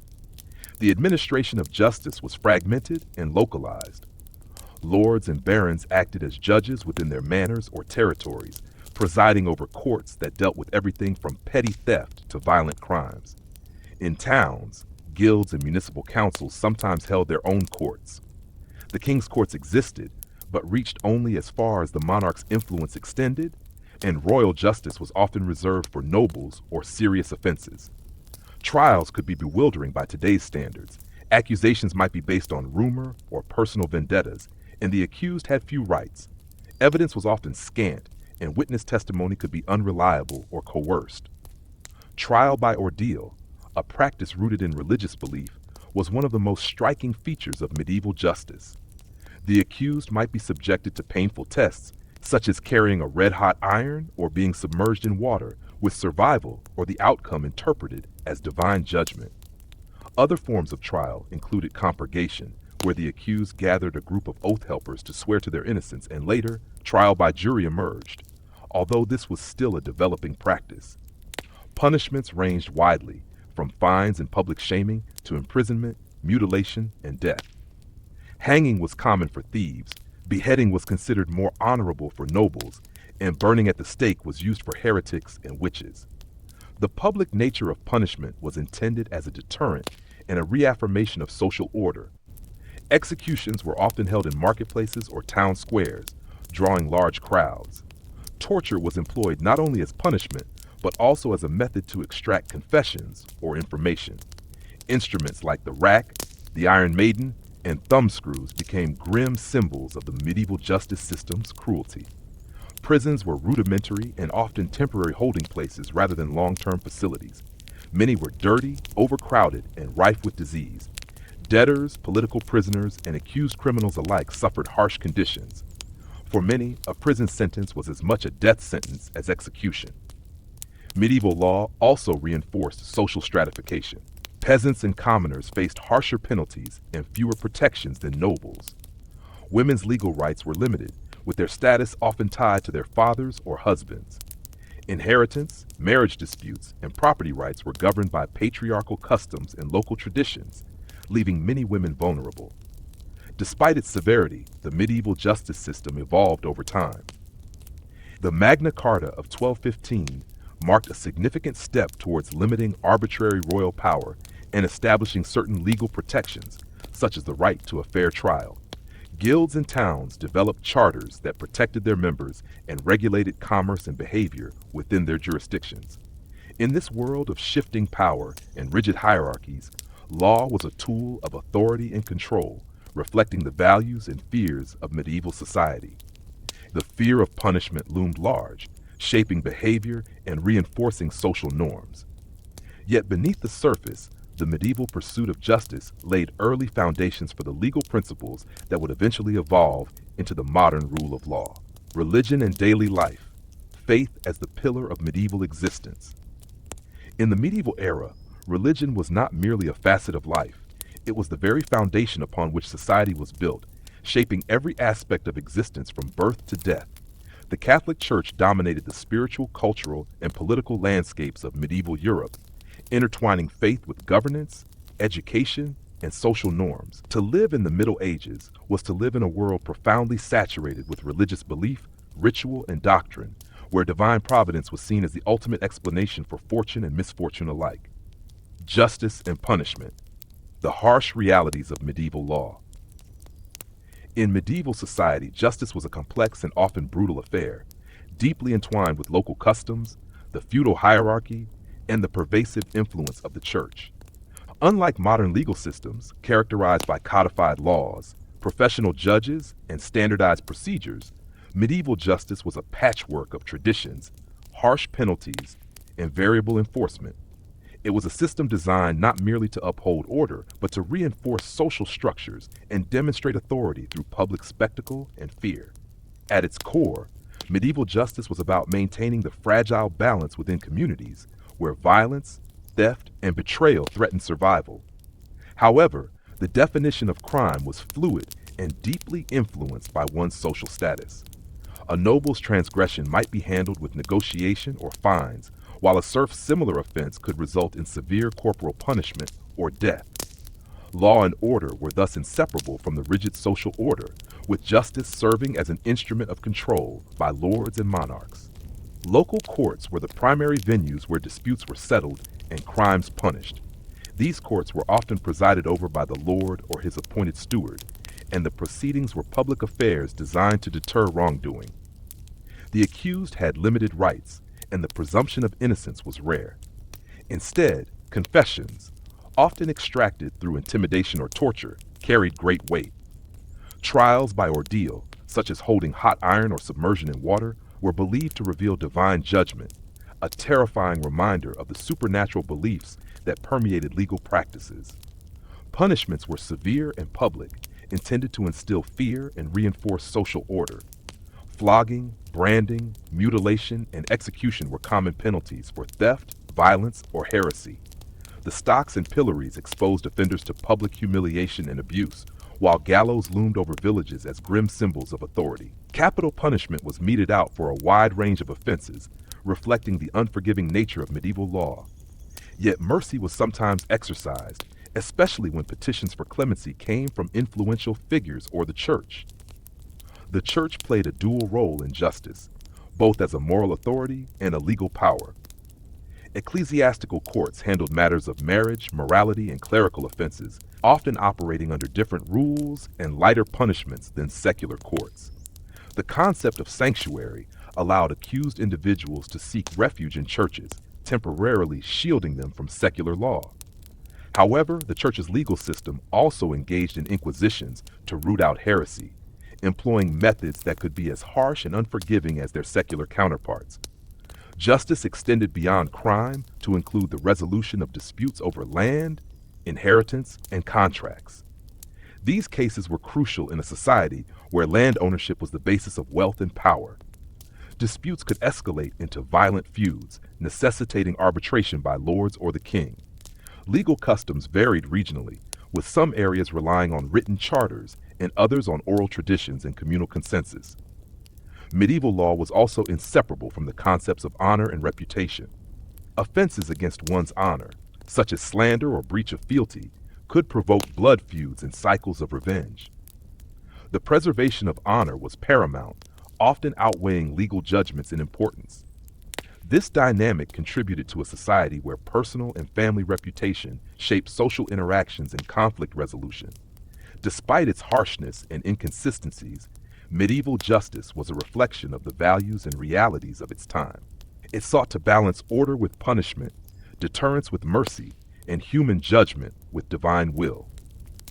The legal traditions developed in this era laid the groundwork for modern justice systems, even as they revealed the profound challenges of governing a fragmented and often violent society. In a world where survival depended on adherence to rigid social codes, and where power was asserted through control of both land and law, the administration of justice was a vital, if brutal, cornerstone of medieval life. It was a system that simultaneously preserved the status quo and exposed the fragility of order in a harsh and unpredictable world. Religion and daily life continued. Everyday life was punctuated by religious observance. The ringing of church bells marked the hours for prayer, work, and rest. Attendance at Mass was obligatory, and participation in the sacraments, baptism, confirmation, marriage, confession, and last rites, structured the life cycle. The church calendar governed the rhythm of the year, with festivals, fasts, and holy days offering moments of communal celebration or solemn reflection. For the average medieval person, faith was not a private affair but a communal and public experience that bound communities together. Monasteries and convents were centers of spiritual devotion, learning, and charity.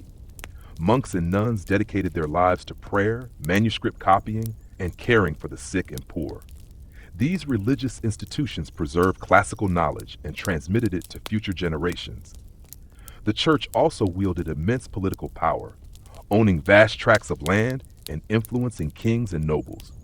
Bishops and abbots often served as advisors or administrators, blurring the line between spiritual and temporal authority. The pervasive presence of religion extended into moral and ethical codes. The church dictated standards of behavior, enforcing rules against sins such as theft, adultery, and blasphemy. Confession and penance were means of moral correction, while sermons and religious art educated an illiterate populace on the narratives of the Bible and the lives of saints. Religious beliefs permeated popular culture, inspiring pilgrimages, crusades, and miraculous tales that reinforced the power of faith. Medieval people lived with a deep sense of spiritual anxiety and hope. The fear of damnation and the promise of salvation shaped decisions and actions. Purgatory, a place of purification after death, became a significant concept, leading to practices such as indulgences and donations to the church to reduce time in this realm. The promise of eternal life was both comfort and motivation in a world often marked by hardship, disease, and violence. At the same time, religious life could inspire artistic and architectural achievements of breathtaking beauty, from soaring cathedrals to intricate stained glass windows that told sacred stories in vivid color. Pilgrimage routes like the Camino de Santiago drew thousands in search of spiritual renewal and miraculous healing. Yet the medieval church was not without flaws and controversies. Corruption, simony, and power struggles sometimes undermined its moral authority. Heresies and dissenting movements arose, challenging official doctrine and foreshadowing future religious upheavals. In sum, religion in the Middle Ages was the axis upon which the world turned, influencing laws, education, social relations, and personal identity. It offered meaning in the face of uncertainty and suffering, shaping a civilization that would leave an indelible mark on history. Justice and punishment, the harsh realities of medieval law. In medieval society, justice was a complex and often brutal affair, deeply entwined with local customs, the feudal hierarchy, and the pervasive influence of the church. Unlike modern legal systems characterized by codified laws, professional judges, and standardized procedures, medieval justice was a patchwork of traditions, harsh penalties, and variable enforcement. It was a system designed not merely to uphold order, but to reinforce social structures and demonstrate authority through public spectacle and fear.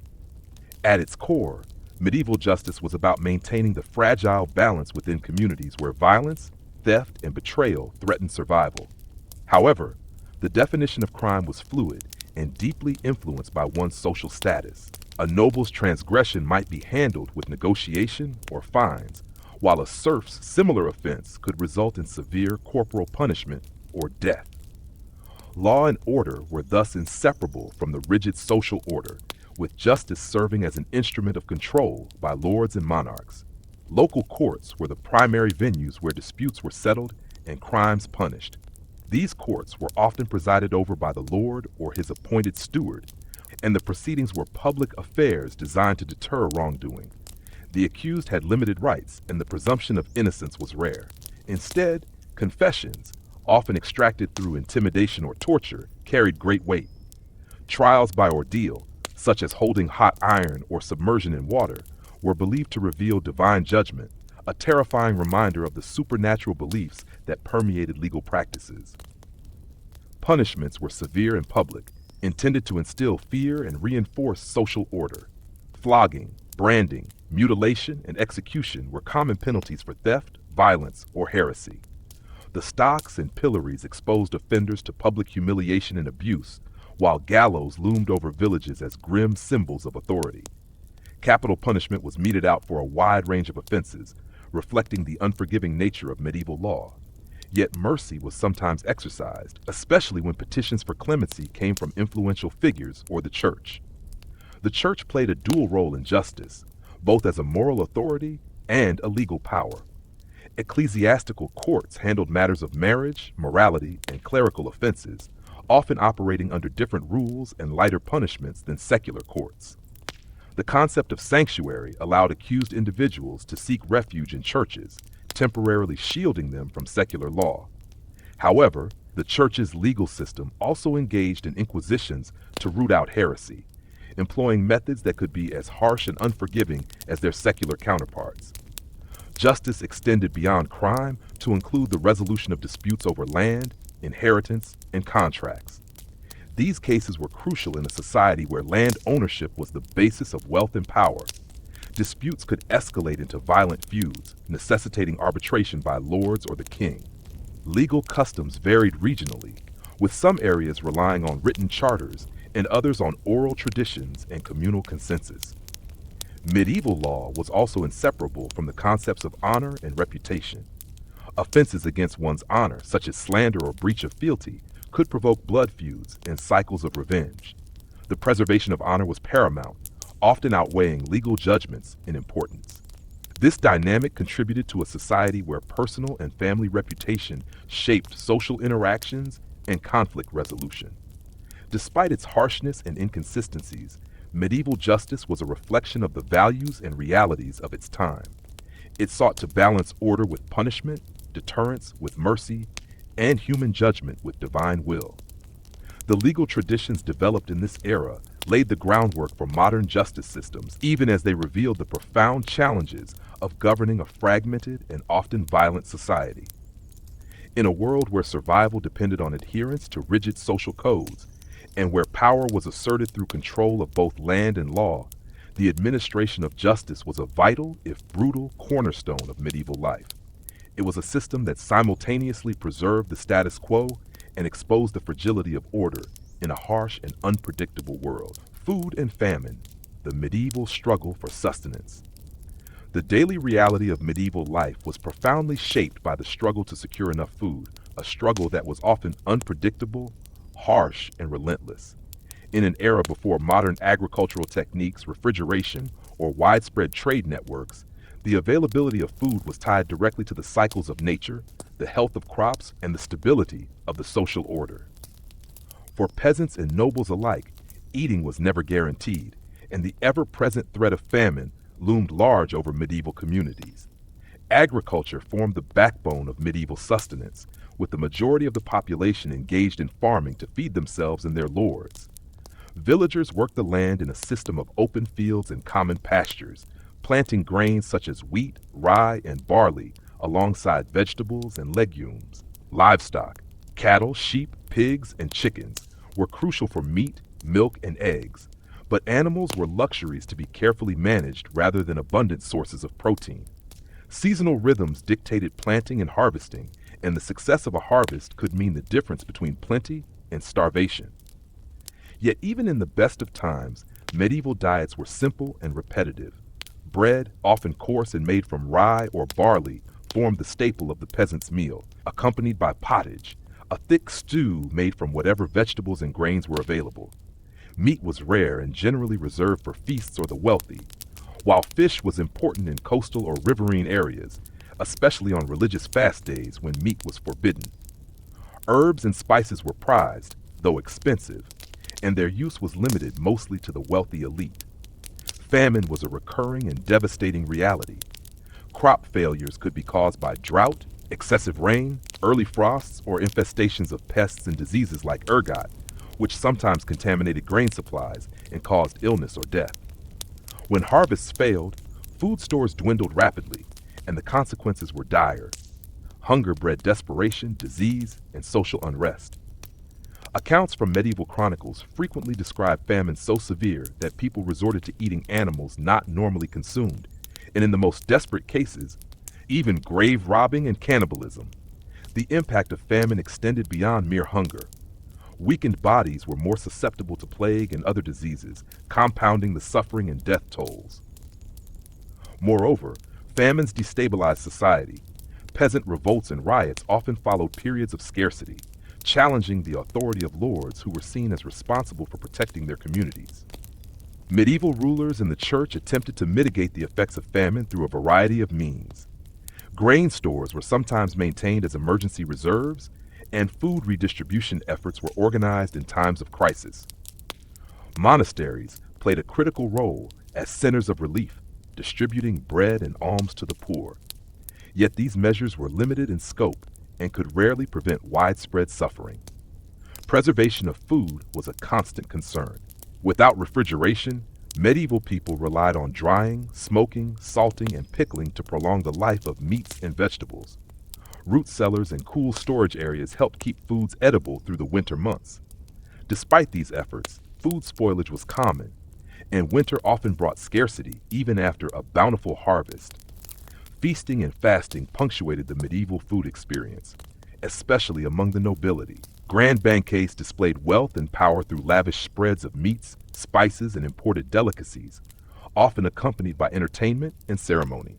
In contrast, fasting was imposed by religious observance, with entire days or seasons dedicated to abstaining from meat or rich foods, reinforcing spiritual discipline but also shaping eating habits. The contrast between the experiences of the noble and the peasant was stark. While nobles could often weather bad harvests with stockpiled supplies and access to trade, peasants lived precariously, their lives balanced on the edge of subsistence. This imbalance underscored the rigid social hierarchy of medieval society, where the ability to eat well was a privilege, not a right. In this context, food was never just nourishment, it was a source of power, anxiety, and survival. The rhythms of planting, harvesting, and eating connected medieval people intimately to the land and to each other, shaping their worldview and their daily struggles.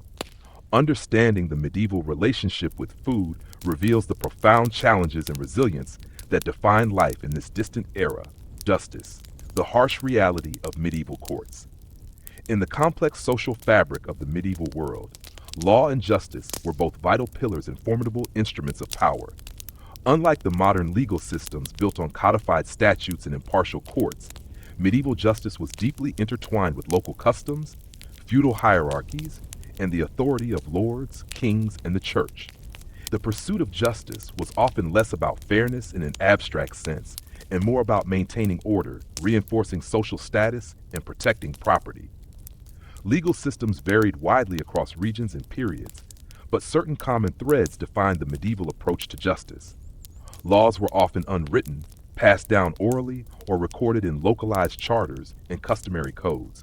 Royal decrees and church canons added layers of regulation, but enforcement was uneven and heavily dependent on the power and will of local authorities. Court proceedings could be public spectacles or private affairs, held in manor halls, village greens, or ecclesiastical courts. The accused rarely had legal counsel in the modern sense and were expected to defend themselves or rely on family and friends. Trials often involved witnesses, oaths, and in some cases, ordeals or combat, which were believed to reveal divine judgment. These methods, though foreign and cruel to modern sensibilities, were accepted means of resolving disputes. Punishments were harsh and designed as deterrents as much as penalties. Theft could result in mutilation, branding, or execution. Crimes against the person might be met with public flogging, amputation, or death. Even minor offenses could bring fines or imprisonment under brutal conditions. The fear of punishment reinforced social norms, but also bred resentment and injustice. The concept of mercy was complicated. While some rulers and judges could temper punishments with clemency, others wielded the law with cruelty or used it to suppress dissent and reinforce privilege. Peasants, women, and the poor often faced harsher treatment and fewer protections, while nobles might negotiate or escape severe penalties through wealth and influence. Church courts operated alongside secular ones, dealing with moral and religious offenses such as heresy, blasphemy, or adultery. These courts emphasized confession, penance, and spiritual correction, yet could also impose excommunication or physical punishment. The Inquisition, a later medieval phenomenon, is infamous for its ruthless pursuit of heresy, employing torture and executions in the name of faith. The administration of justice was further complicated by the patchwork of jurisdictions in medieval Europe. Feudal lords held courts over their vassals, bishops and abbots governed ecclesiastical courts, and monarchs maintained royal courts with varying degrees of authority. Jurisdictional disputes and overlapping claims created confusion and opportunity for corruption. Despite these challenges, medieval law reflected deeply held values about community, loyalty, and honor. Disputes over land, inheritance, and contracts were common and required legal resolution. The emphasis on oaths and personal reputation meant that truth was often mediated through social bonds and communal judgment rather than forensic evidence. Medieval justice was brutal by today's standards, yet it served as a framework for order in a world where power was personal and violence always a threat. It reveals a society where survival and social standing depended not only on strength and courage, but also on navigating a labyrinth of laws and customs that could protect or destroy with equal force. Medieval medicine, healing, belief, and the limits of knowledge. In the medieval world, medicine was a complex blend of empirical practice, ancient theories, and deep-rooted superstition. Far from the modern hospitals and scientific research labs we know today, healing in medieval times was often a mixture of herbal remedies, religious faith, and folk wisdom. The limitations of medical knowledge, combined with the ever-present fear of illness, created a world where the line between healer and magician was often blurred, and survival could hinge on hope as much as skill. The foundation of medieval medical understanding rested heavily on the teachings of ancient authorities like Hippocrates and Galen, whose works were preserved and studied by scholars in monasteries and early universities. Central to their theories was the concept of the four humors: blood, phlegm, black bile, and yellow bile, which were believed to govern health. Illness was seen as an imbalance of these humors, and treatments aimed to restore harmony through methods such as bloodletting, purging, and dietary regulation. Physicians, usually educated men from wealthy or noble backgrounds, applied these classical principles but were not always accessible to the general population. Their knowledge was scholarly and often theoretical, and their treatments could be expensive or ineffective. Most people relied instead on local healers, wise women, herbalists, barbers, and apothecaries, who combined practical experience with traditional remedies passed down through generations. Herbal medicine was at the heart of medieval healing.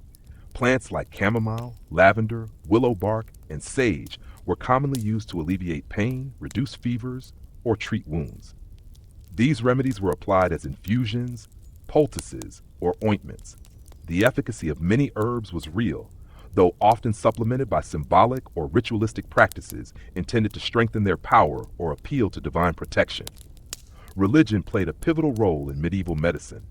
Illness was frequently interpreted as a punishment for sin or a test of faith, making prayer, pilgrimage, and the invocation of saints essential components of treatment. Holy relics and blessed objects were believed to possess healing powers. Monasteries, with their infirmaries and scriptoria, became centers of medical knowledge where monks copied texts and tended to the sick with devotion. Surgical interventions existed, but were crude and perilous. Without anesthesia or antiseptics, operations like amputations, trepanation, drilling into the skull, and cauterization were last resort measures often performed by barber surgeons.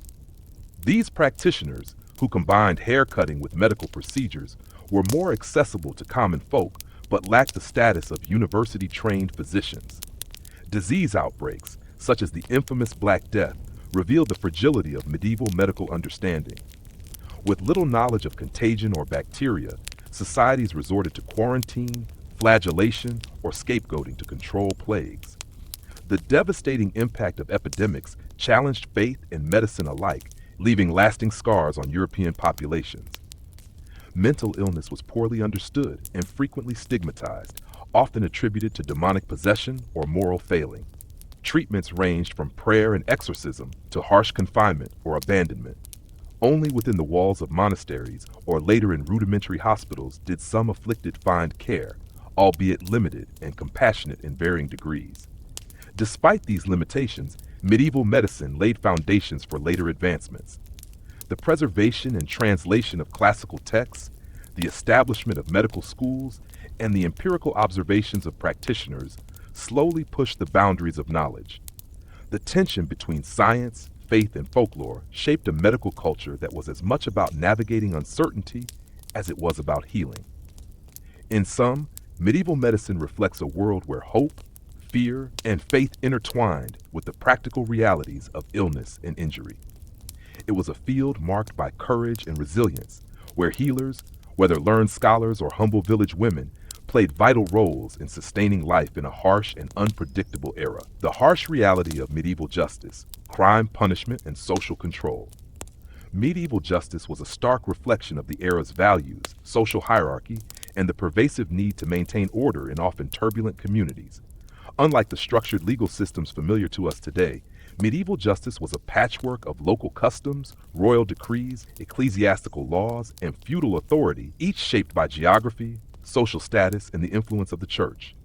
Crime and punishment were not only about enforcing laws, but also about reinforcing power, deterring disorder, and preserving the fragile fabric of medieval society.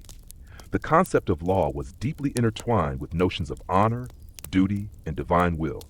Laws varied widely between regions and could be unwritten customs transmitted orally over generations, or formalized codes imposed by kings or local lords. For peasants, justice often meant submission to the manorial court overseen by the lord of the manor or his steward. These courts handled everything from disputes over land and debts to petty theft, usually with swift and harsh judgments designed to keep the peasantry in line. For more serious crimes such as murder, robbery, or heresy, justice escalated to royal courts or ecclesiastical tribunals. The medieval legal system did not adhere to the principle of innocent until proven guilty in the modern sense. Instead, accusations could lead to trial by ordeal, where divine intervention was believed to reveal the truth, or trial by combat, where physical strength determined guilt or innocence. Such methods reflected the era's reliance on faith and superstition, as well as its brutal realities. Punishments were often severe and public, intended to serve as grim warnings to others. Flogging, branding, mutilation, and execution were common. Hanging was the usual method for common criminals, while nobles might face beheading, considered a more honorable death. Some crimes, especially those threatening the social order or church authority, such as heresy or treason, could result in torture, burning at the stake, or exile. The church's role in justice was significant and complex. Ecclesiastical courts handled cases involving moral offenses, clerical misconduct, and heresy, often imposing penances or imprisonment. The Inquisition, established to root out heresy, employed interrogation and severe punishments, blending spiritual authority with legal power in a way that instilled fear and obedience. Social status greatly influenced justice outcomes. Nobles could leverage influence to evade harsh punishment or receive lighter sentences, while peasants and serfs bore the full weight of the law's severity. This imbalance reinforced the rigid class system and the power of elites over the common people. Despite its cruelty, the medieval justice system played a vital role in maintaining social cohesion. It reflected and reinforced societal norms, punished deviance, and provided a framework, however imperfect, for resolving conflicts. Public trials and punishments were communal events, reinforcing the collective values and fears of medieval life. In essence, justice in the Middle Ages was less about fairness and more about control, deterrence, and the affirmation of hierarchy. It was a world where the threat of brutal punishment loomed large, and where survival often depended on one's status, connections, and sometimes sheer luck. The role of monasteries, centers of knowledge, charity, and power in medieval society. Monasteries in medieval Europe were far more than isolated religious retreats. They were vibrant centers of knowledge, charity, and social power that deeply influenced the daily lives and spiritual well-being of countless people. Nestled often in remote or rural areas, these monastic communities served as hubs of education, healthcare, economic activity, and cultural preservation during an era where such resources were scarce for most of the population. At their core, monasteries were religious institutions where monks and nuns dedicated their lives to prayer, contemplation, and service to God. The daily rhythm of monastic life revolved around the divine office, a series of prayers, chants, and readings conducted at regular intervals throughout the day and night. Yet beyond this spiritual focus, monasteries became guardians of learning in a largely illiterate society. They housed extensive libraries filled with painstakingly copied manuscripts, religious texts, classical works, and early scientific treatises. Through the diligent work of scribes, monks preserved and transmitted knowledge that might otherwise have been lost during turbulent times. Education was another critical function of monasteries. They operated schools where young novices and sometimes local boys were taught reading, writing, Latin, theology, and the liberal arts. This education formed the backbone of the clergy and helped sustain the intellectual life of the church and the wider medieval world. Some monasteries, like those following the Benedictine rule, emphasized a balance of work and study, encouraging manual labor alongside scholarly pursuits. Monasteries were also vital centers of charity and healthcare. They provided alms to the poor, food to the hungry, and care for the sick and elderly. Monastic infirmaries often served as rudimentary hospitals where monks, nuns, or attached physicians administered herbal remedies and basic medical treatments. This role made monasteries essential lifelines in communities vulnerable to famine, disease, and poverty. Economically, monasteries managed vast estates that produced food, wine, wool, and other goods. Their agricultural innovations, such as crop rotation and water management, contributed significantly to medieval farming efficiency. The monasteries' wealth and land holdings made them powerful players in local and regional politics, often acting as mediators between feudal lords and peasants. However, monastic life was not free from criticism or controversy.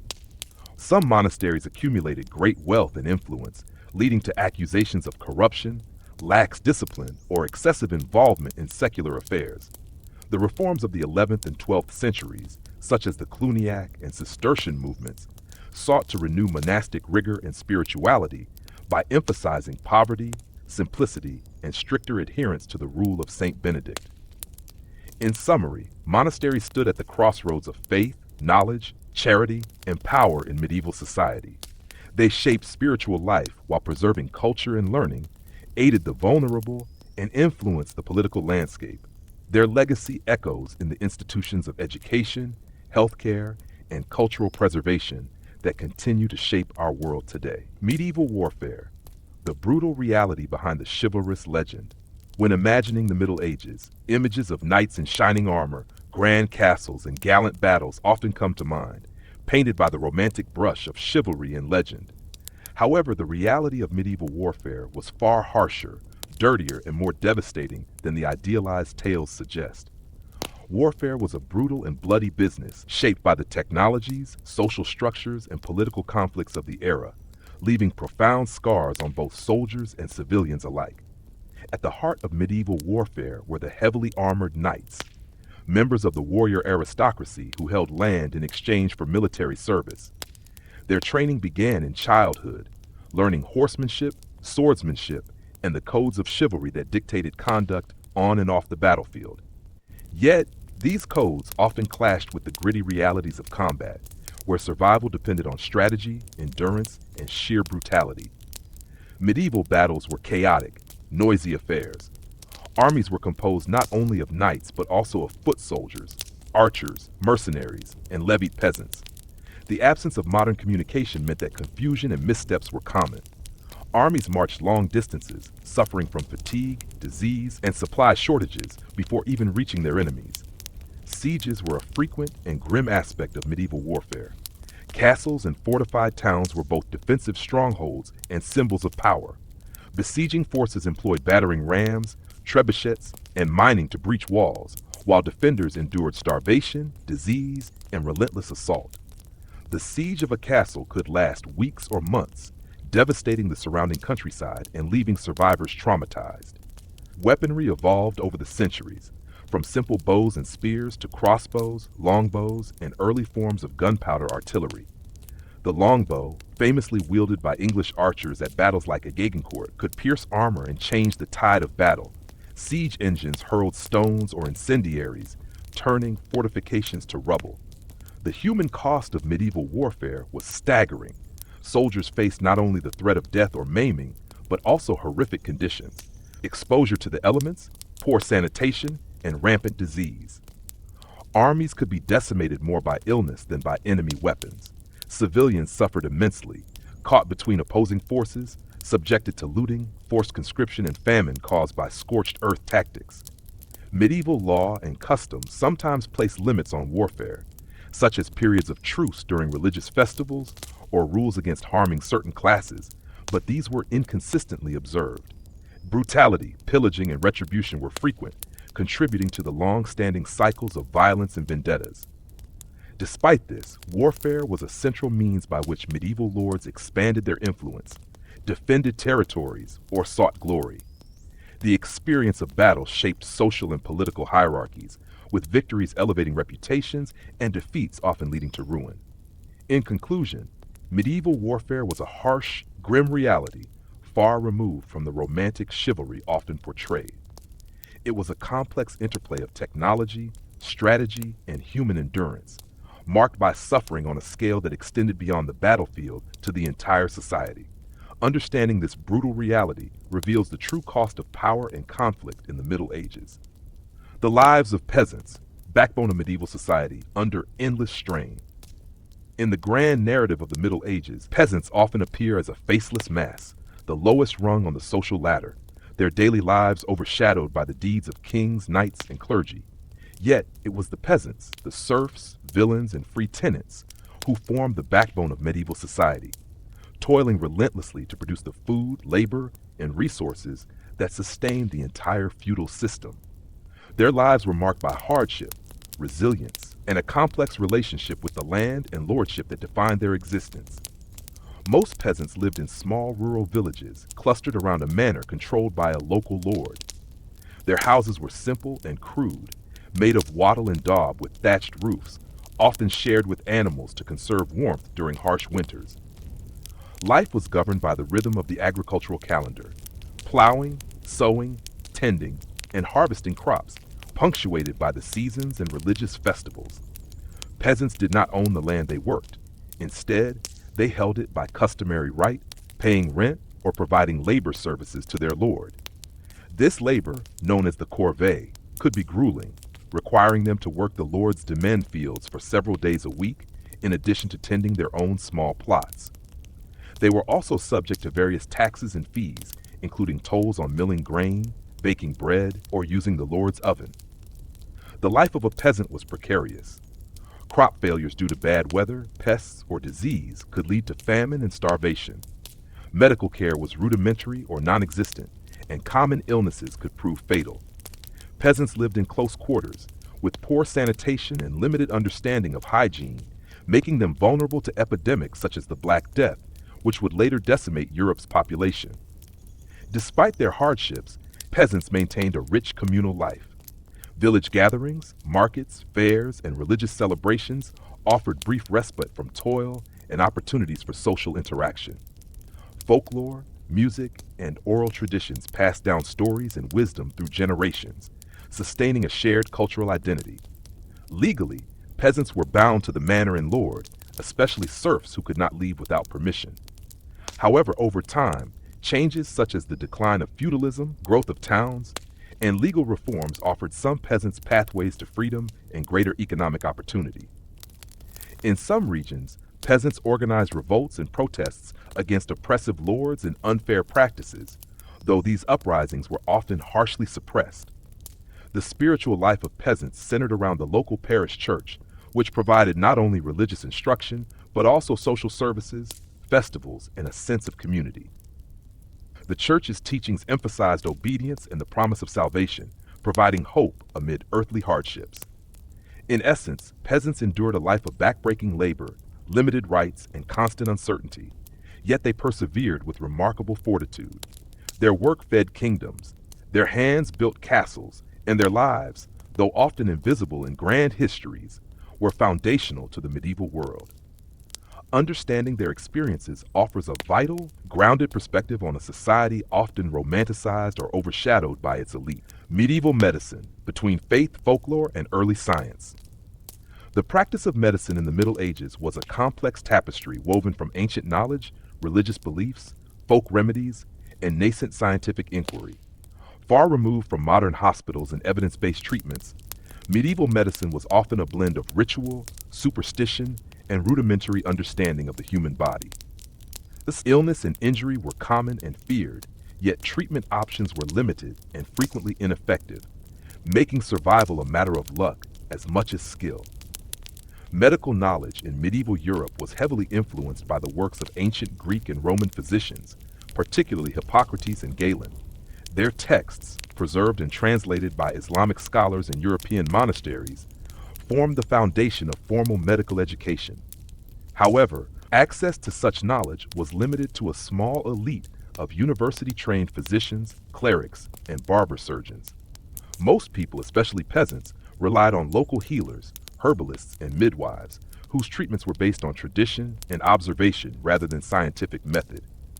The dominant medical theory was the humoral system, which posited that health depended on the balance of four bodily fluids: phlegm, black bile, and yellow bile. Disease was seen as an imbalance among these humors, and treatments aimed to restore equilibrium through bloodletting, purging, or dietary changes.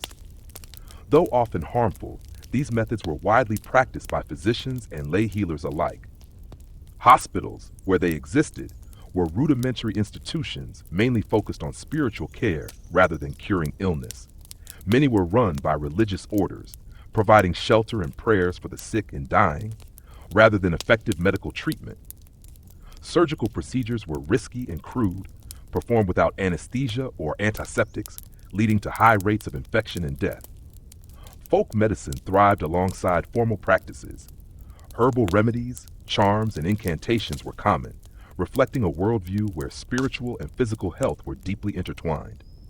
Amulets were worn for protection, prayers were recited to saints for healing, and illnesses were sometimes attributed to divine punishment or supernatural forces such as demons or witches. Epidemics, such as the devastating Black Death of the 14th century, exposed the limitations of medieval medicine. The plague spread rapidly and with terrifying mortality, overwhelming communities and baffling healers. Attempts to halt the disease included quarantine, flagellation, and reliance on religious rituals, but little could stem the tide. Despite these challenges, medieval medicine laid important groundwork for later advances. Universities preserved and disseminated medical texts, while practical knowledge accumulated through experience.